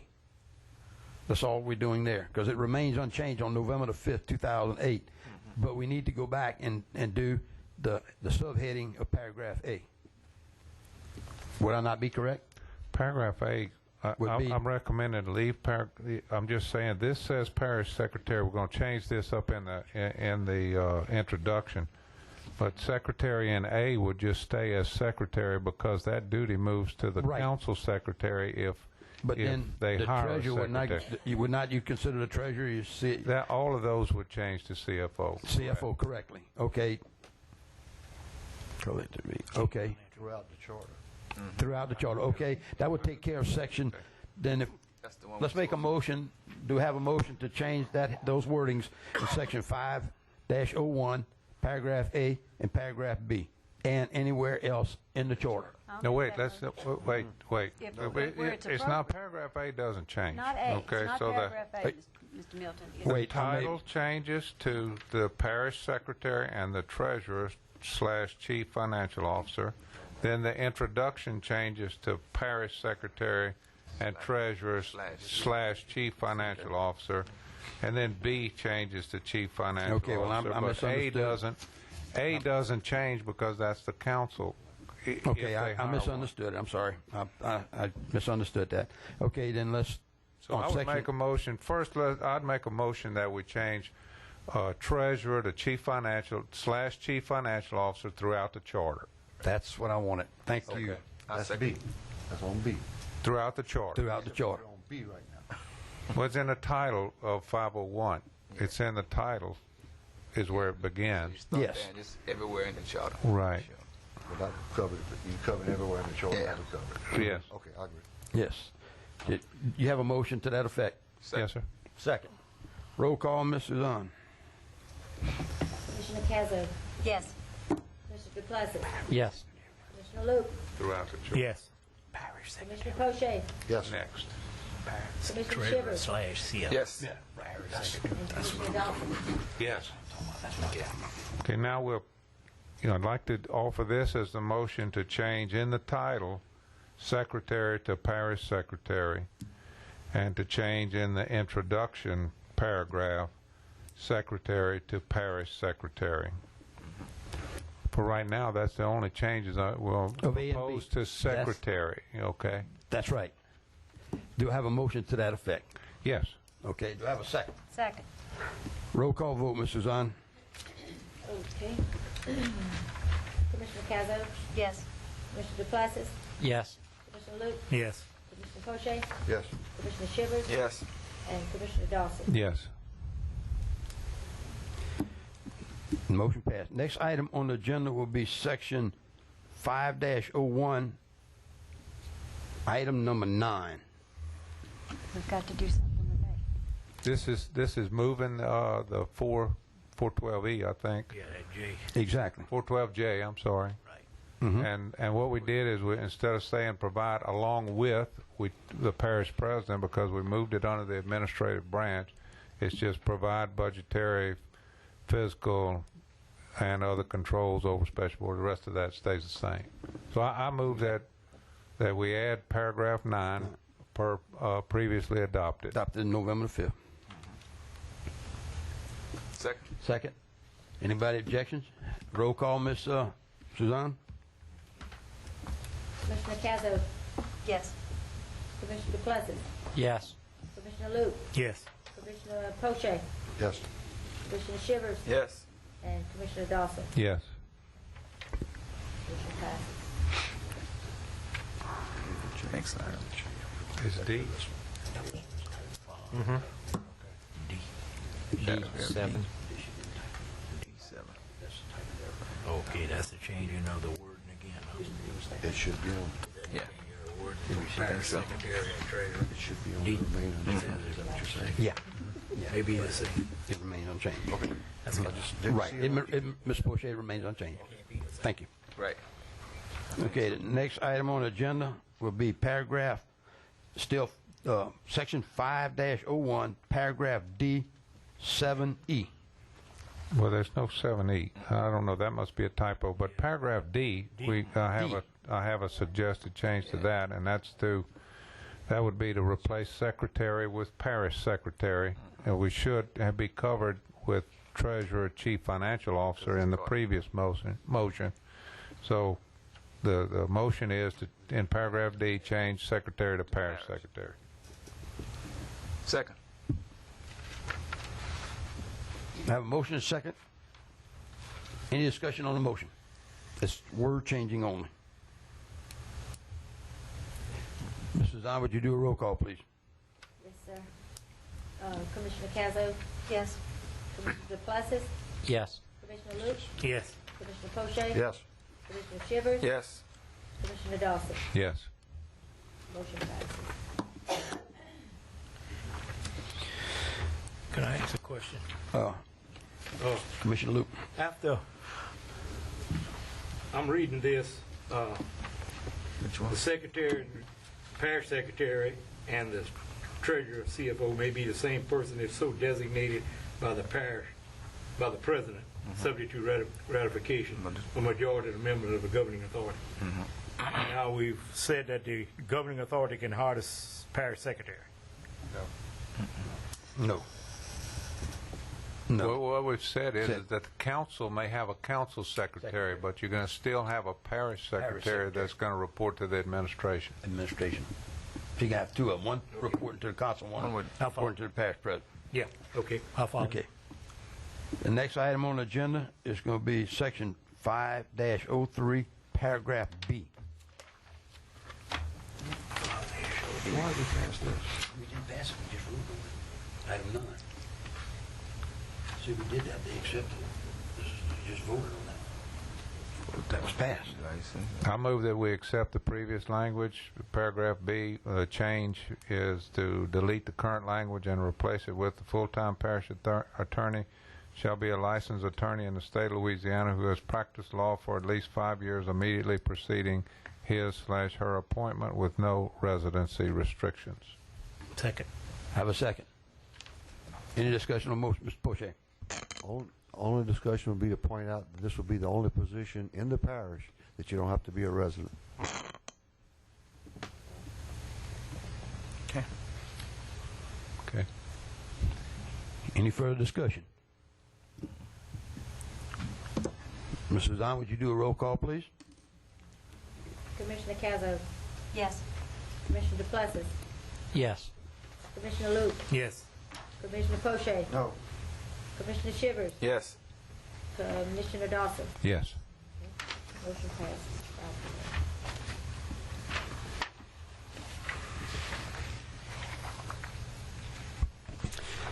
5-0. Next item on the agenda is going to be Section 504, Human Resource Department.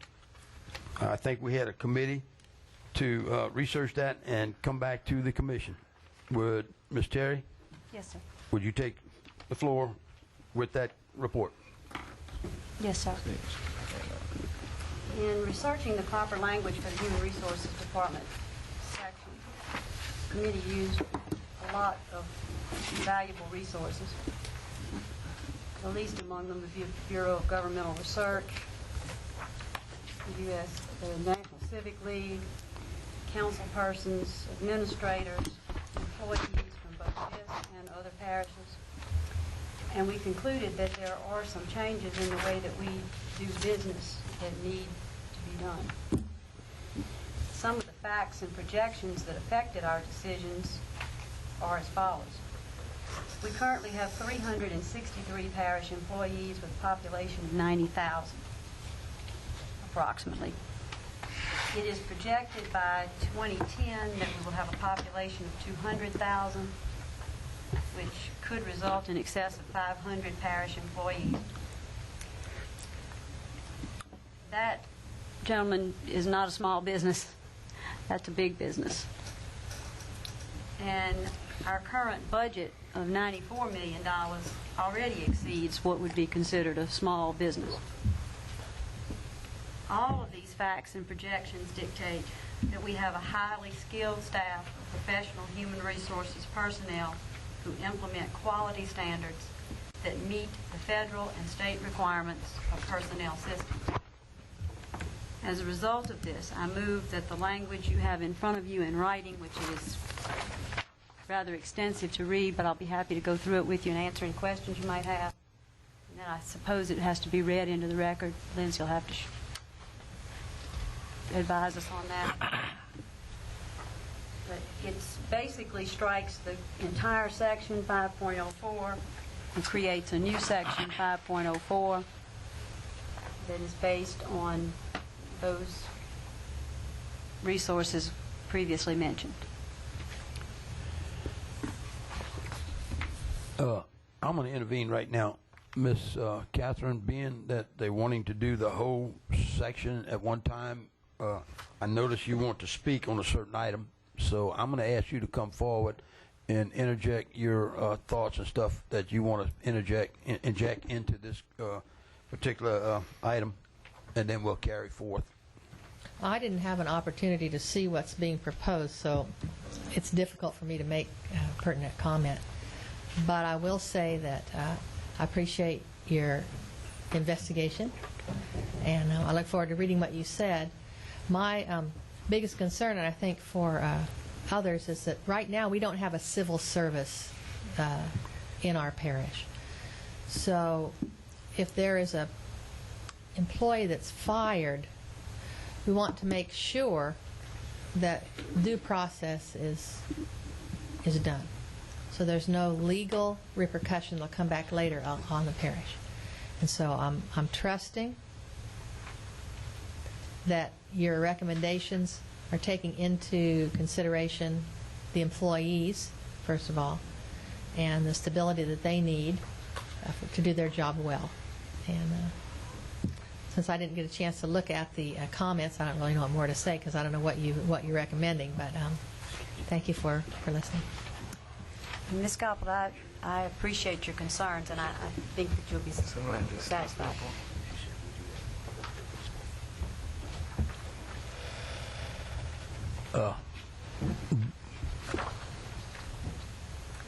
Thank you, Ms.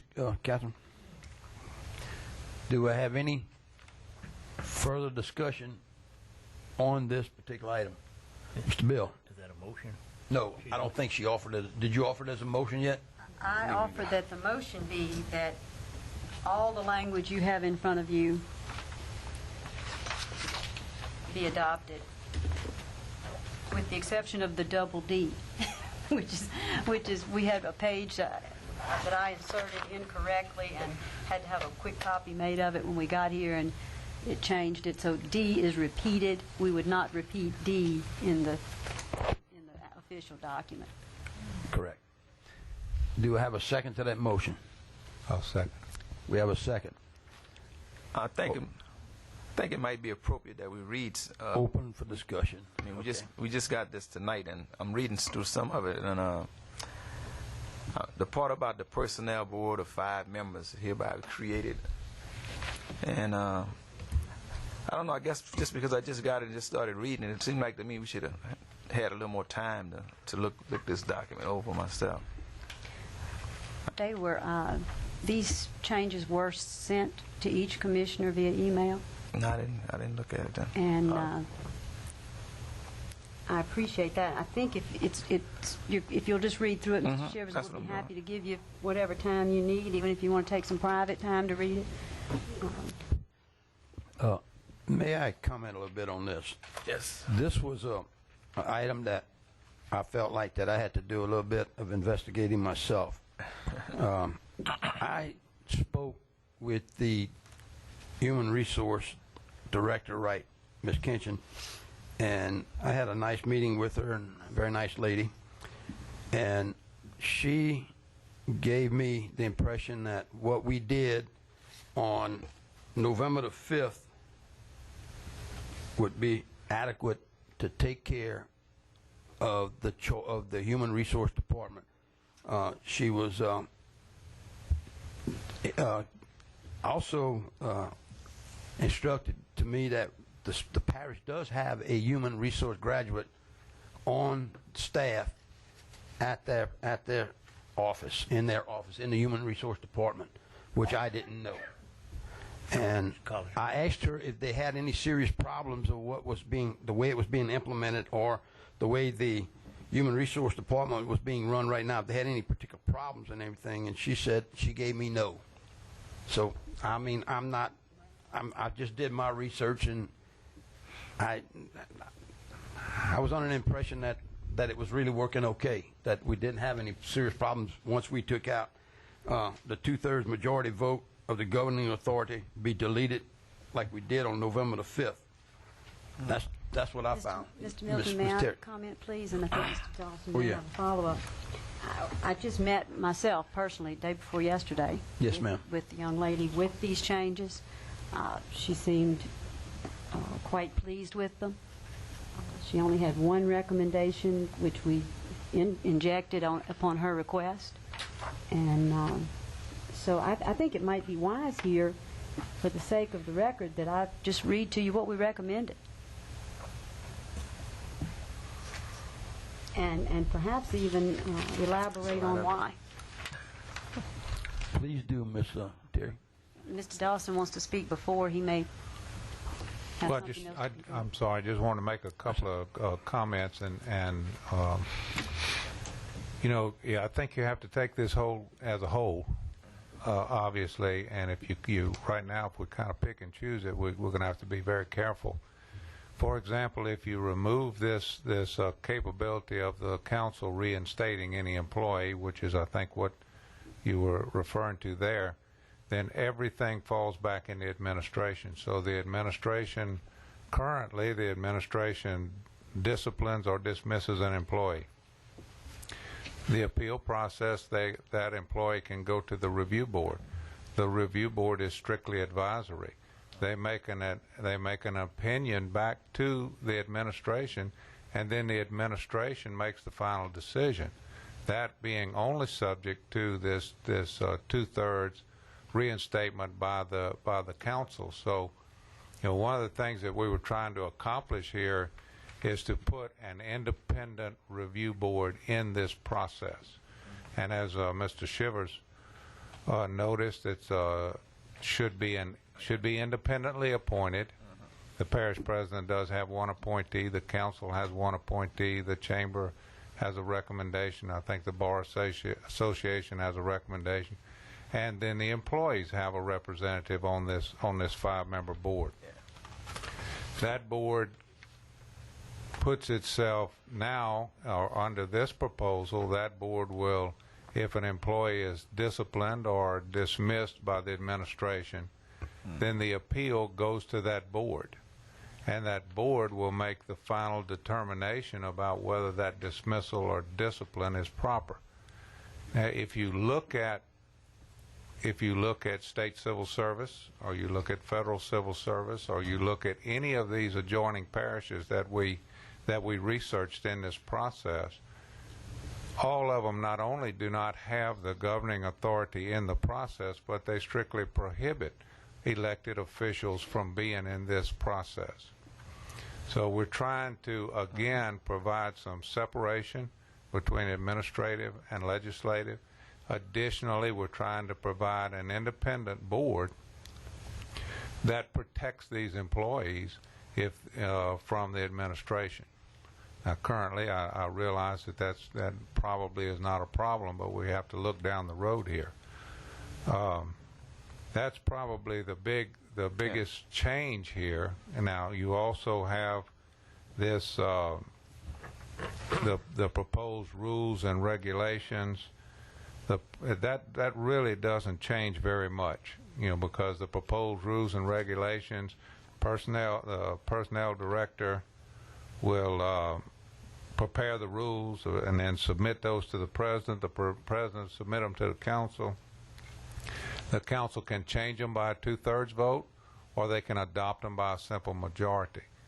So, we really felt fairly strongly about this, that it's number one, it's important that we take the elected officials out of the process. Now, when you take the governing authority out of that process and they no longer reinstate employees, which is true for almost all other governmental functions that we investigated, then you have to interject this. You have to have this independent board, or if you don't, then this falls completely on the administration. Point well taken. Mr. Shivers. As far as I'm concerned, you don't have to read the whole thing. I've read through the document, and the explanations I'm satisfied with. Okay. That's just for me. Mr. Luke. I'd like to interject something into it. I was a human resource director for the parish from 1996 to 2000. And so far, in my a little better than 4 years that I served as human resource director, I had 0 people come before the review board. I've spoken with the past human resource director. They had none. The present, they had none. I think in administering your duties as a human resource director, you should take the grievance which your employee presents to you and get all the parties that are involved with and try to come to some agreement where it doesn't have to go to the review board. In the case where I was the human resource director, I know between 8 and 10 came before the human resource department, and we were able to satisfy the grievance from every one of them. I'm kind of an advocate that if the system is not broke, well, I try to fix it. I don't think this system is broke. I think the system we have right now is very, very good.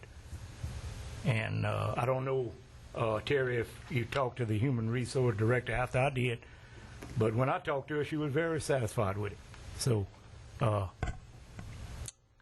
be happy to elaborate. I think I spoke to her probably after you did, and also it is broken now. We broke it.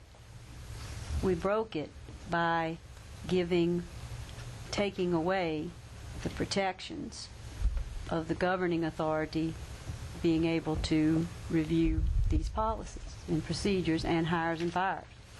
We broke it.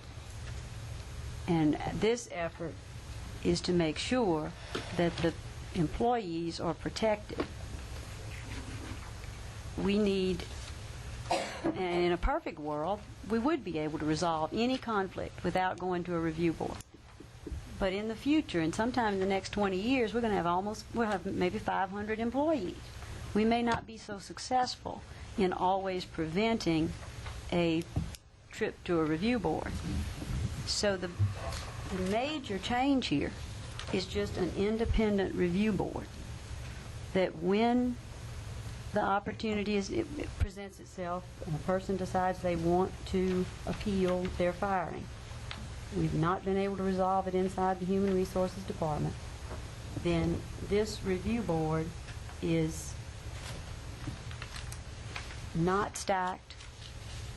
It is a fair and impartial protection for the employee.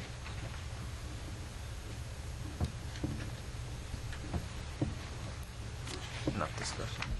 do we have a review board in place now? There's a review board, but Yes. it's advisory only. It's Right. advisory only. Right. Now, y'all, am I reading y'all correctly? Are we recommending that we take this advisory board and give them the power to dismiss an employee? No. No, not at all. What Only what the- is the final say-so of the, where does the say-so go after the review board reviews it? Where does their recommendation go? Well, let me get you they are fine. first on how it gets to the review They are board. fine. The review board. Suppose they say to dismiss. That's fine. Well, they can't fire in that technical term of it, but what they can do is they can uphold or they can reject the discipline or the dismissals that are done by the administration. So they can't come in and pick an employee and say you're fired. This has to come up before them for review, and then they review that and they make a finding on it. You know, if we look at, let's look at the neighboring parishes. Like I said, obviously civil service is like this. If you look at Jefferson Parish, they have this same thing. They have a personnel board of only 3 members. And they have the final decision. If you look at St. Tammany Parish, the decisions by the personnel board are final. If you look at St. Charles Parish, their decisions are final. If you look at Iberville Parish, they're the only ones that leave this strictly to the administration, and they don't have the governing authority involved in it. In the Lafourche Parish, the decisions of that review board are final. In Livingston Parish, the decisions of the personnel board are final. The common thread among all of these parishes is that the governing authority or the council has no ability to reinstate an employee after the administration. You know, they're not in this process. The legislative branch is not in this process. Mr. Poche. Yes, Mr. Dawson, of those parishes you mentioned, how many of those parishes are covered by civil service? As one, as far as I know, and that's Lafourche Parish has a civil service system. It doesn't say it. I didn't have it in my notes, and I made notes on all of them. The only one I noted had a civil service system was Lafourche. May I ask a question? In other words, if I'm hired by the parish and I have a grievance, I go before this board. Well, if the parish president fires me and I go before this board and they rule that I can come back to work or whatever wording y'all recommending, then what happens at that point? In other words, if their decision is final, then if the parish president lays someone off, can this board actually rehire them or what? Well, they can reinstate them. That's part of their authority. Now, right now, you have to remember what you have is you have the council with that authority. Mm-hmm. So if you leave things as they are, then you're going to have these elected officials with that authority. By 2/3 vote. Yeah. And likewise, in our efforts to depoliticize this entirely, we believe that this review board is the fair way to do that. It does not leave it in the hands of the administration if you doesn't leave it in the hands of the council. So in other words, the review board then would really act as the agent to, say, fire somebody. No, they're not. In other words, I mean, or hire somebody. Hire them back is what I'm saying. If the parish president lays them off or fires them, then they go before this board, and this board decides that they were unjust fired or whatever. They can hire them back if their decision is final. I'm only asking Yes, that sir. for information only. If they determine that they were unjustly fired, then they can reinstate them, which in fact they should. That's a right of the employee to be reinstated if he was unfairly fired. Miss Terry, I believe you operate a restaurant, and if you formed a board and your employee, you're not satisfied with them, then and you fired them, and they come before me or a board consistent of whatever, and we say, well, no, you unjust, we're going to hire you back. You got to go back. You go tell Miss Terry you're going back to work. Is that it? I mean, am I headed in the right direction trying to understand that? I think you I mean, I don't know. I'm trying to understand, Miss Terry. I know, and I realize that, but I think you're taking a public employee and placing him in the private sector. And a public employee does operate in a political environment. Unfortunately, we can't take the politics out of politics, but we can take an employee who feels he's been unjustly fired and give him some recourse. He will go to a fair and independent review board to be determined whether his firing was fair. And if it is determined that it was, then that employee certainly should be reinstated. If, let's say, it is determined that he was not unfairly fired, then his next recourse is to hire himself a lawyer and seek a civil determination. There's no politics involved. Mr. Poche. The parish president doesn't get involved, and the council doesn't get involved. Mr. Poche. Mr. Chairman, thank you. Given due respect to all the work that you've done on this, I intend to make a substitute motion. And the substitute motion being that we go back to the original draft that we had in the charter without any changes, leave it as is. I understand some of the points y'all are making, and actually I agree with some of the points, but the whole concept of this board being able to reinstate someone who the parish president has fired or whatever, had a disciplinary problem with, whatever the case may be, I just had a problem with that. My motion is going to be that we leave as is in the original charter. I'll second. We have a substitute motion and a second on the floor to leave Section 504, Human Resource Department, As it was original. as it originally in the original charter. Correct, Mr. That's correct. Okay. Any further discussion? Ms. Suzanne, would you do a roll call, please? Yes, sir. Commissioner Cazo. No. Commissioner DePlessis. No. Commissioner Luke. Yes. Commissioner Poche. Yes. Commissioner Shivers. Yes. Commissioner Dawson. No. Okay. Chairman, we've got a tie, so you will your vote. I vote yes. So the yeas vote for. Substitute motion passed. Next agenda item. Next agenda item. Can we go, is it time to go back to, we had one we had postponed in relation to this. Can Yes. we go back to that? Or? Right, yes. At this particular moment, we're going to go back to, 3F, right? yes, we're going to go to 3-03, paragraph F. 3 paragraph. I remember that.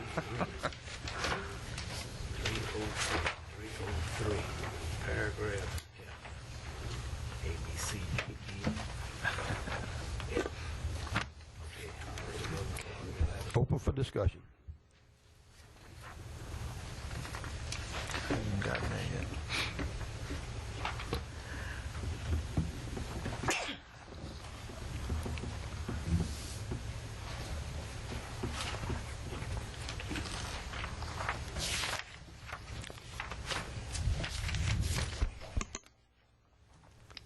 Motion to leave as we have, as we had corrected it. I have a motion to leave it as corrected on October the 1st. That's correct. On October the 1st, 2008. And Do you that's have a to second? strike that, but let me make sure I make that, I'm clear on that. Is that to strike the paragraph and replace that with department heads and officers appointed per paragraph B shall serve at the pleasure of the president? Is that correct? Yeah, that's going to stay. Correct. You can't now. We just passed a motion that it remain as is in the Well, charter. you can still change this. Yes. You can still change this, and what this would do is if you deleted this, which I think is what we had done before, we had deleted this and we'd replaced this with department heads and officers shall serve at the pleasure of the president, then the governing authority would not be able to reinstate an employee after they were fired by the administration. I misunderstood. My impression was that they couldn't reinstate a department head, Right. but they could reinstate any of the other employees. That's my impression, too. What this says is the current... That was my understanding of it when we done this. I don't know the exact. Yeah. I see the wording that you're referring to, but my understanding is that the parish president had the sole right to hire and fire department heads. Correct. That was the end of it. And that's what the motion was, or this wording, on October the 1st. Well, if you look at the current language, it says any employee has the power to reinstate any employee. Anyway, that's one of the... Not to go back too much to the system that was proposed but in the system that was proposed, you had classified and unclassified employees. So you had the department heads; they were separated from this Review system. from this review. Unclassified, yes. But anyway, I think what we had previously adopted was that this paragraph was stricken and was replaced with department heads and officers shall serve at the pleasure of the president. Right. Is that correct? Are you Is that going? Is that what your motion is, Commissioner? That was my understanding, is that only the department heads would serve at the pleasure of the president. The other employees would not. That was the way I understood it. Yes. If you strike this, then all employees will serve at the pleasure of the president. If you strike this, because this will take away... That's not my intent now. Well, I'm just telling you what the... Look, Well, it says this, and this is what I was reading. I think However, this the one governing right authority shall have the power to reinstate any employee, with the exception of a department head or officers appointed per paragraph B of this section. But we changed that. Right. yes. It's changed. That was it was changed. changed. That was changed, and the whole paragraph was stricken. And it was replaced with department heads and officers appointed per paragraph B of this section shall serve at the pleasure of the president. Why don't we set some new language in it and leave it in there, but set some new language there? What about the language that we had on October 1st? That was the original language that we had at October 1st, 2008. However, the governing authority shall have the power to reinstate any employee with the exception of department heads who have been removed by the president, but only upon 2/3 vote of the members of the governing authority. That's what I want to leave in. That's what I thought. With the exception of the department heads. Correct. That's correct. That's what it said. Can you read that? I'm Yes. sorry. Can you read that one more time? October 1st. Yes. However, the governing authority shall have the power to reinstate any employee with the exception of department heads who have been removed by the president, but only with a 2/3 vote of the members. Of the governing authority. Right. That was done, we did that on October the 1st, 2008. Correct. Then we came back. Yeah, but that's the language I want to leave in. Okay. So that's your motion. That's your motion. Do I have a second? Second. I got a second. Do you have any further discussion? Yes, sir. Mr. Dawson. You know, this is exactly the thing that we're trying to prevent, is the public officials or elected officials being involved in the hiring and firing process. Now, you know, what we just did is we said it wasn't good to have an independent board here to do the hiring and firing, and what we did is we replaced them with the council. So now you've got your final review is done by the council. 2/3 vote of the council. They reinstate any employee except a department head. My feeling on this now is if you don't want to adopt the human resources that we had recommended, is just leave it all to the administration. You know, take the council out of it and let the administration do the hiring and firing. You've got a review board, as Mr. Loop says, that you know hardly ever anything goes to it, and then let the administration be completely responsible. You know, I would much rather see the administration, with recommendation of the review board, reviewing these dismissals than to leave the elected officials in the process. Any further discussion? No. Question on the motion. Question on the motion. We have a motion on the floor to second. All in favor? Miss Suzanne, let's do a roll call on that. The motion is, however, the governing authority shall have the power to reinstate any employee with the exception of the department heads who have been removed by the president, but only upon a 2/3 vote of the members of the governing authority. That's your motion. Motion. Okay, Ms. Suzanne, let's do a roll call vote, please, on that motion. Commissioner Casso.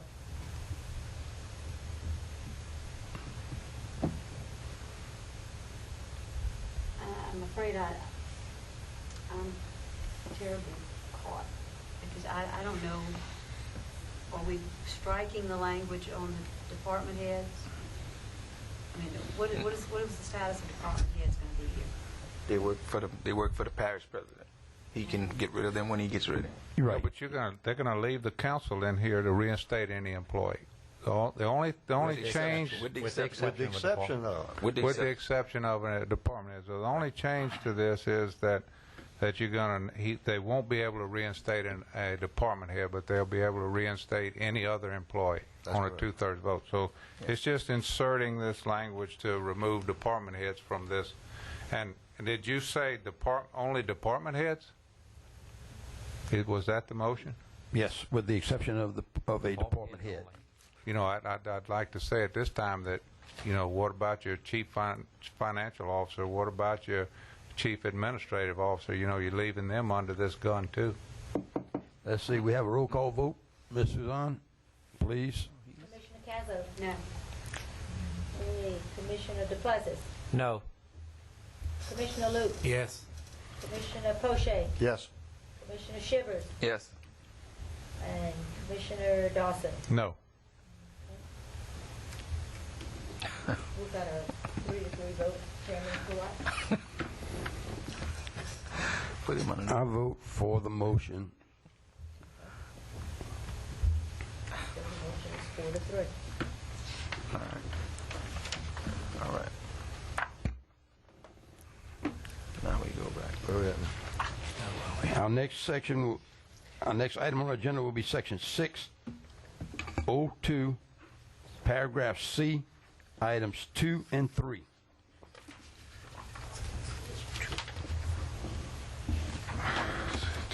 Okay, this is mine also. 602.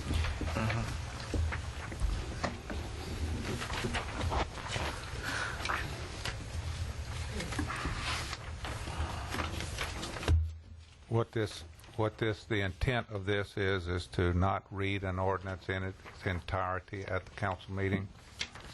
The language here came from the National Civic League, the model charter, and what's recommended is that you insert the word the clerk of court for public access. You know, I'll read this sentence. Upon introduction of any ordinance, the Secretary of the Governing Authority shall distribute at least one copy to each of the members of the Governing Authority, comma, the clerk of court for public access. That's new language. And to the parish president. And then the rest remains the same. Under item 3, it says, at the time and place so advertised, or at any time and place such hearing may be adjourned from time to time, the ordinance shall be read in full. That complete phrase is struck, and in place of that, a summary of the ordinance shall be read, and after the reading, all interested persons shall be given an opportunity to be heard. Here. Okay. I second that motion. We have a motion, a second. Any further discussions? Mr. Poche. Andy, is that... I don't particularly have a problem with this. I just want to clarify that there is no legal problem with changing this wording to comply with this. I know it's done elsewhere, but I think it particularly pertains to codes and things of that nature.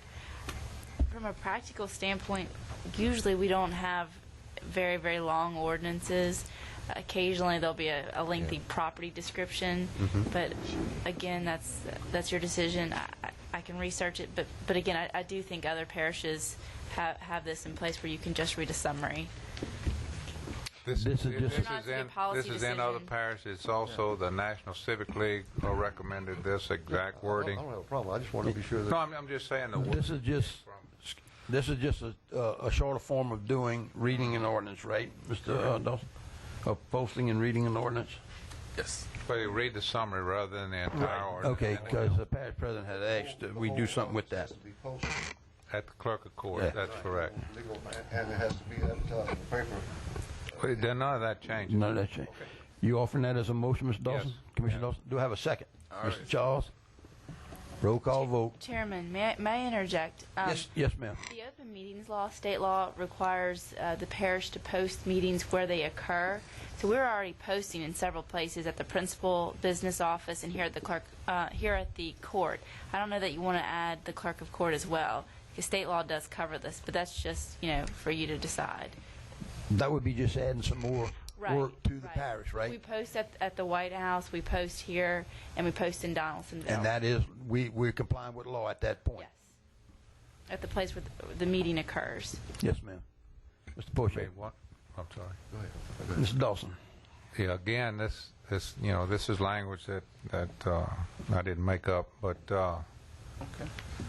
what we're doing is we're taking away some of the public reading of this ordinance in public, and so in replacing that, put it at the clerk of court.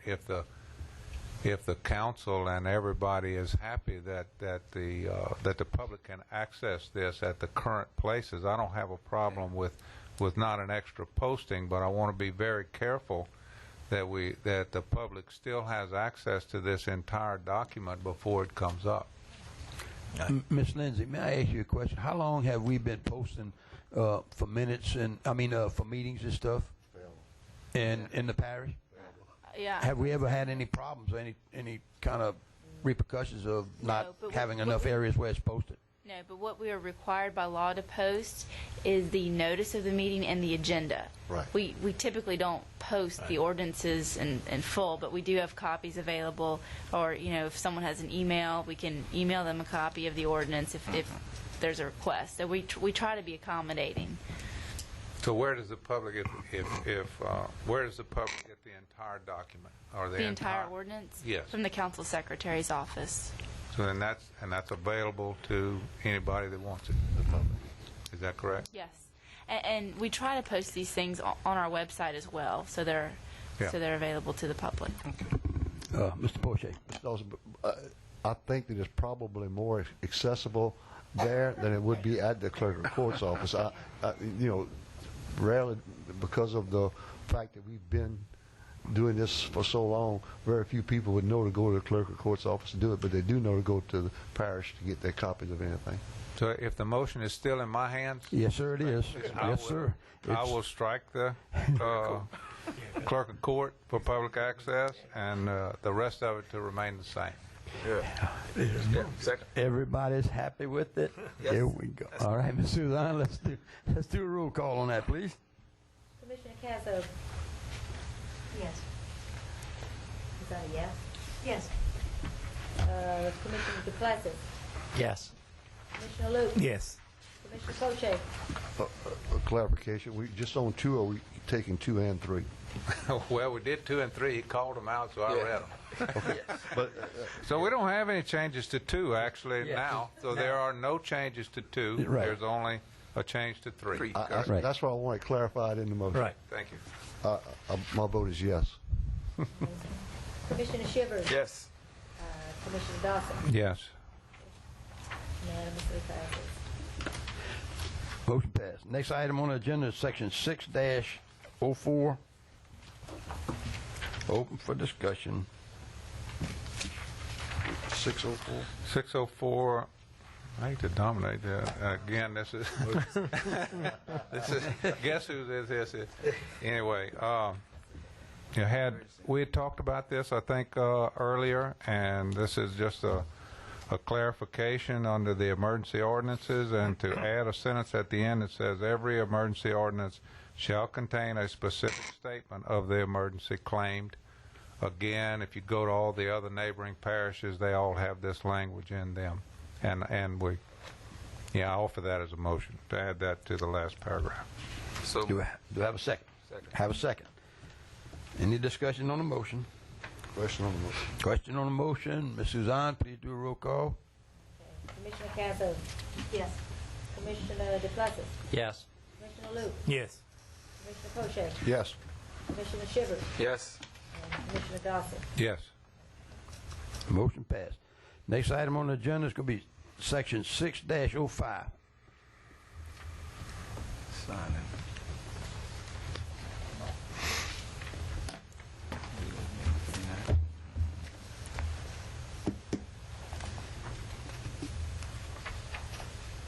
And this was a motion that was put forth on November the 5th and revived On the 25th. on Wednesday, February the 25th. Now, this was my motion on the Yes. 25th. This is just clarifying some language. Says if the proposed ordinance is not signed or vetoed by the president within 10 days after receipt, it shall be considered adopted and shall become effective as provided in section 602. That was not previously in the document. That's your motion. Do I have a second? I second. I have a second. Any discussion on the motion? Ms. Suzanne, would you please do a roll call, please? Commissioner Cazzo? Yes. Commissioner DePlacis? Yes. Commissioner Luke? Yes. Commissioner Poche? Yes. Commissioner Shivers? Yes. And Commissioner Dawson? Yes. Motion passes. Next item on the agenda is going to be section 6-07, item number 5. Mr. Chairman, I think this goes back to our, this goes back to our human resources, and this would have been removed had we put the independent review board. So what this does is allows that 2/3 vote to be by resolution rather than an ordinance. And I don't remember, did we previously strike this, or I don't know where we stand on it. Okay, on November the 5th, we were to remove number 5. So it's now stricken, is that correct? It's the motion to send it to the phase 3 would be to remove number 5 from this section. I'd like to ask Ms. Manda, if we struck this, so then you would have to have an ordinance, it would have to be an ordinance to reinstate an employee. I mean, to remove an employee. I don't really think that this really applies to anything right now. I can't. I think it just, Because this would have been for the department heads, and we took that out. right. So we really don't. think so. This It can doesn't remain. apply. Or it could be. I think if you're going to remove someone, though, it shouldn't be by resolution.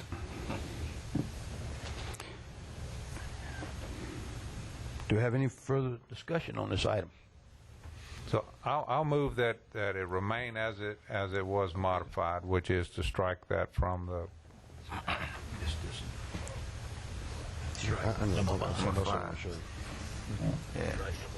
Yeah. I'll I second. have a motion to, Mr. Dawson, repeat your motion, please. Motion is to strike the number 5 altogether. Second. Second. Any further discussion? Mr. Don, would you do a roll call, please? Commissioner Cantwell. Yes. Commissioner DePlessis.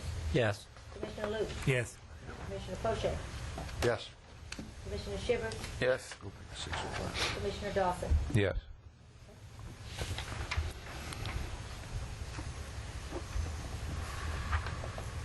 Motion passes. I've been requested by one of the commissioners here that we go back to section 6-05.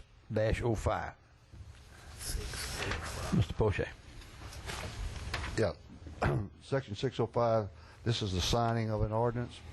It reads, the president and the secretary of the governing authority, which we're fixing to have, shall sign the ordinance after it has been enacted. Is that the wording that we should have in there, Ms. Mandy? That's how our ordinance form has a place for the council secretary and the parish president to sign. So historically, that's how it's been. The parish governing authority is normally considered to be the council. Correct. So we're going to have the parish president and the secretary of the council signing this thing? Oh, I see. Oh, Or the parish president and the parish secretary? It says parish, the president, and the secretary of the governing authority, so both of them.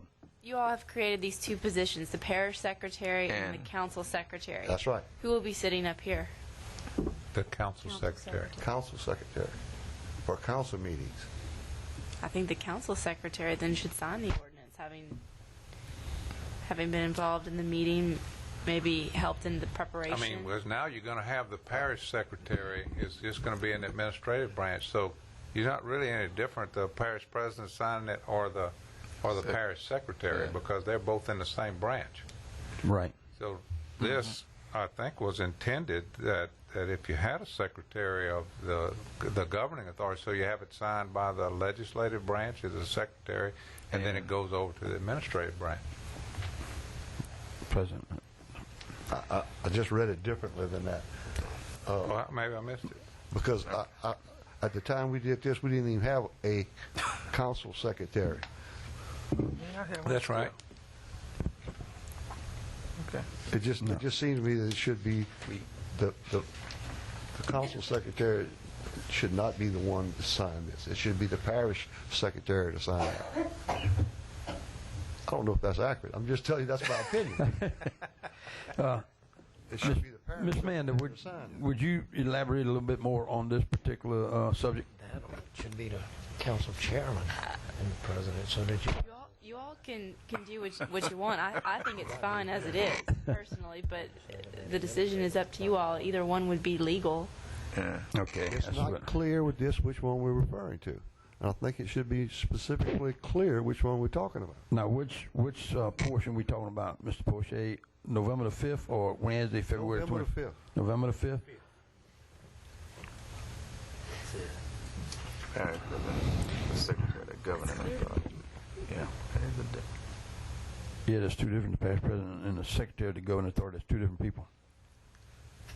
Ain't changed, but then on February the 5th, But they don't, Commissioner Dawson offered in this section. I think we ought to leave it as it is for now. They don't have a secretary as it is right now.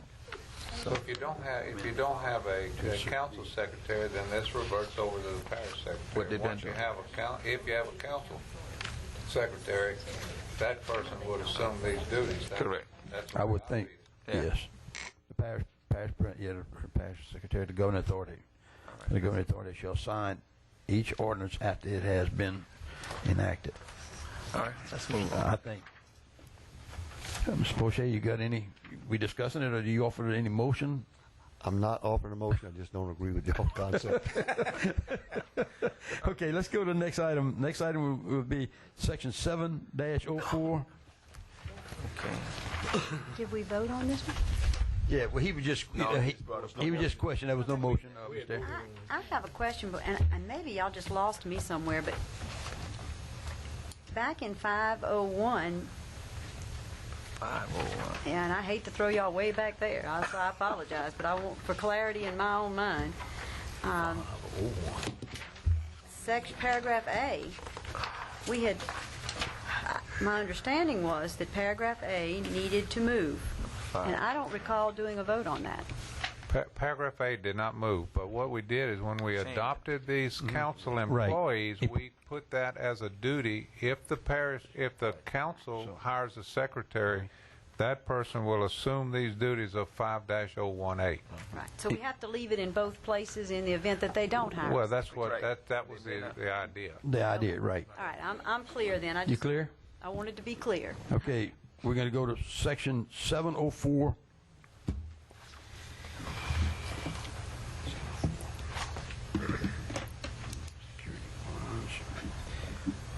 On December the 3rd, we remain unchanged, but then on Wednesday, February the 25th, we came back and Mr.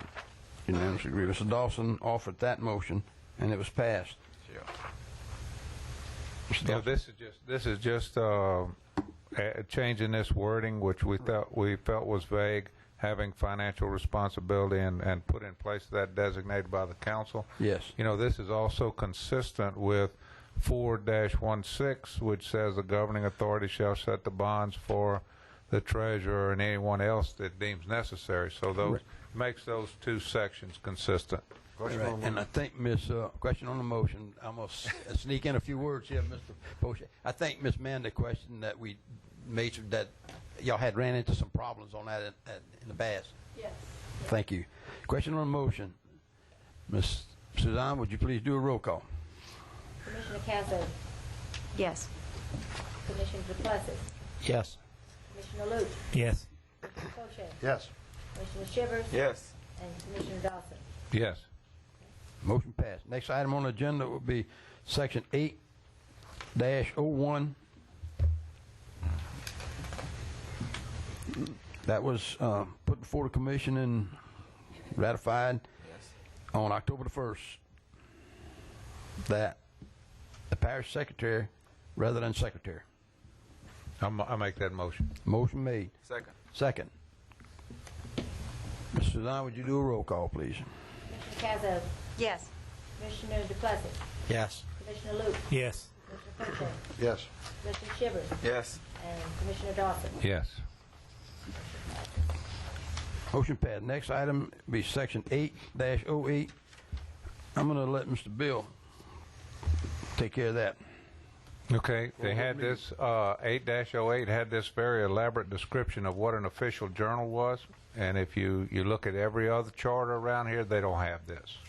You know, this is covered by state law, you know, and state law actually now allows you to use a website. It allows you to use a lot of different things, and I think that, you know, number one, we understand from the administration that even finding a journal that fits this description is almost impossible for them. Number two, this is something that's covered by state law, and you probably have something here that's more restrictive than what state law is. So I have a copy here of the law if anybody's interested, but the recommendation is to leave only the first sentence, which says there shall be an official journal of the parish for publication of proceedings as required by state law, and search state in front of law and delete the rest of that paragraph. Do I have a second? Second. Got a second. Any further discussions? Ms. Suzanne, would you please do a roll call? Commissioner Cazzo, Yes. Commissioner DePlessis, Yes. Commissioner Luke, Yes. Commissioner Poche, Yes. Commissioner Shivers, Yes. and Commissioner Dawson. Yes. Motion passed. Next item on the agenda will be section 9-01. Open for discussion.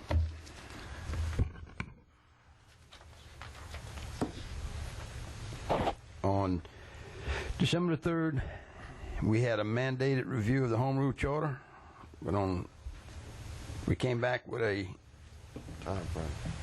time frame on Wednesday, February 25th. That was proposed by. Question on the motion. Question on the motion.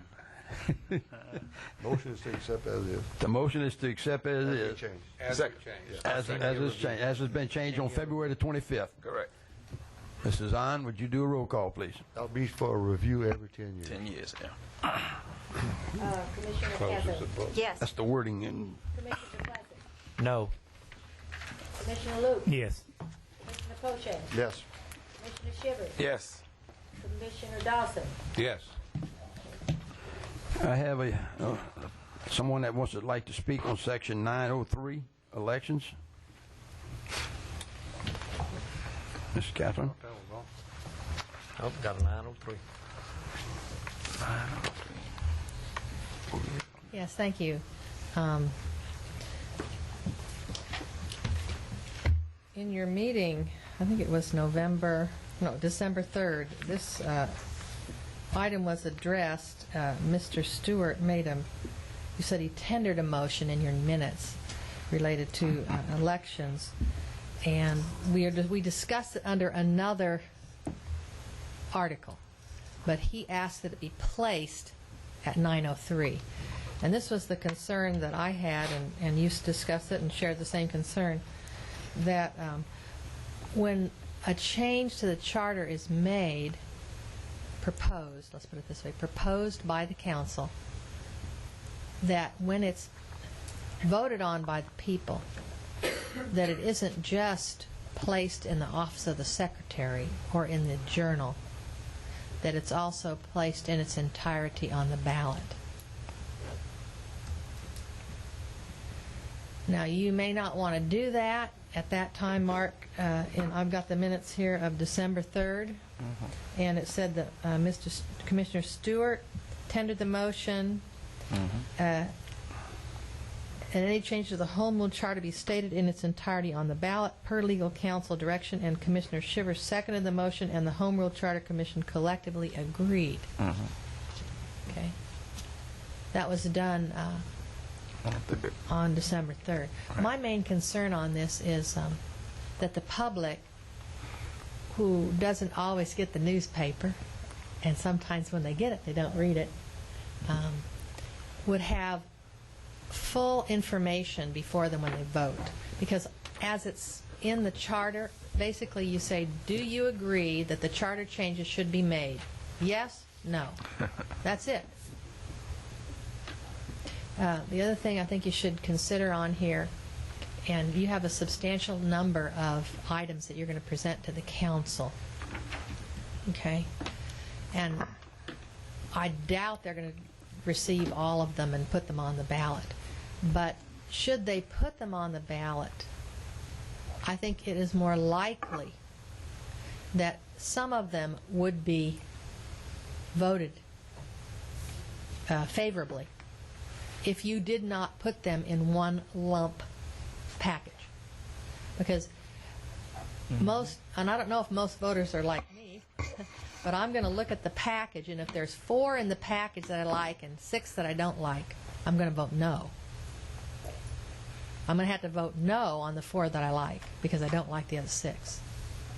So you may want to consider, and I don't know if you can put this here in this place, but right now you got to go to the office to read all the changes. They're not necessarily on the ballot. They're supposed to be in the official journal, but they're voted on all together. Do you understand what I'm saying? Okay. Thank you. Thank you, Ms. Catherine. Is there any discussion on this, on item 9-03? I'd like to hear, you know, if this was a recommendation of legal counsel, is this a requirement? No, it's not a requirement. I'm not sure why the minutes were drafted that way, but it was something that you all voted on, and unless there was a resolution rescinding that initial motion, I think it's something that's going to go forward in your recommendations. So this it's not There's no legal requirement that the changes be in their entirety be on the ballot. Is that correct? Correct. Myself, I would worry about that. I mean, you're looking at a ballot here that might be as long as the voting booth, and people are not going to read that in that booth. And if they do, it's going to discourage people from voting. And I don't want to be in line behind them. Now, you know, I understand what Ms. Goplet is saying, but we publish this in the official journal. It's going to be in the newspapers, and I think the public has plenty of opportunity to look at this in the entirety. And in the voting booth is not the time to do it. I think I agree with you, Mr. Dawson. I think by then, when you get in that voting booth, you should have what you're going to do: vote yes, no, or who are you going to vote for? Or you'll exceed the time limit. Do I have a? I'm a motion. Do I have a motion on the floor?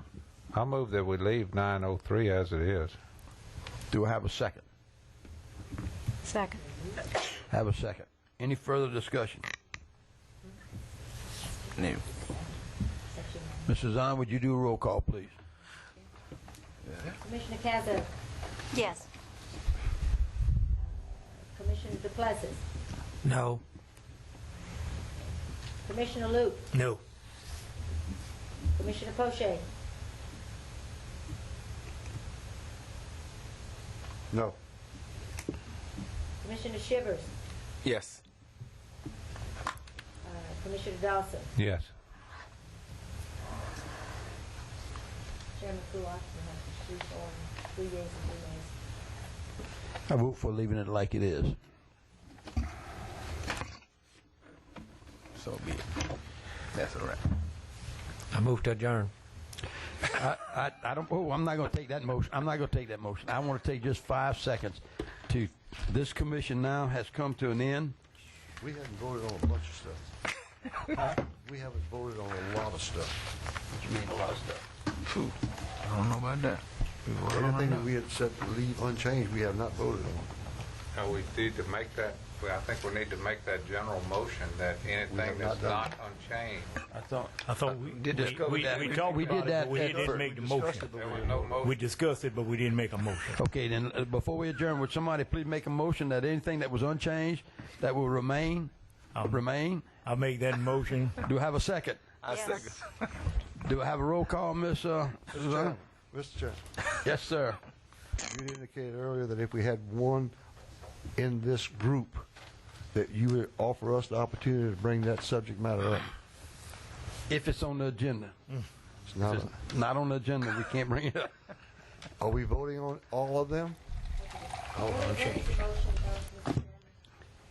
If we're voting on all Unchanged. All the unchanged. Right? Unchanged. Unchanged. All items unchanged.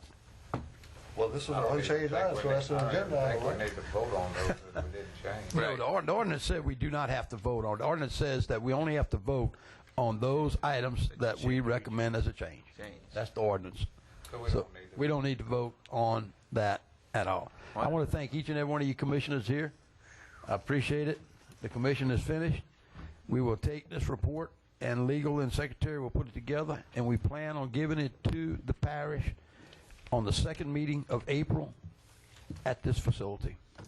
I thank y'all very much. Do I have a motion to adjourn? Motion to adjourn. Do I have a second? Second. All in favor? Aye.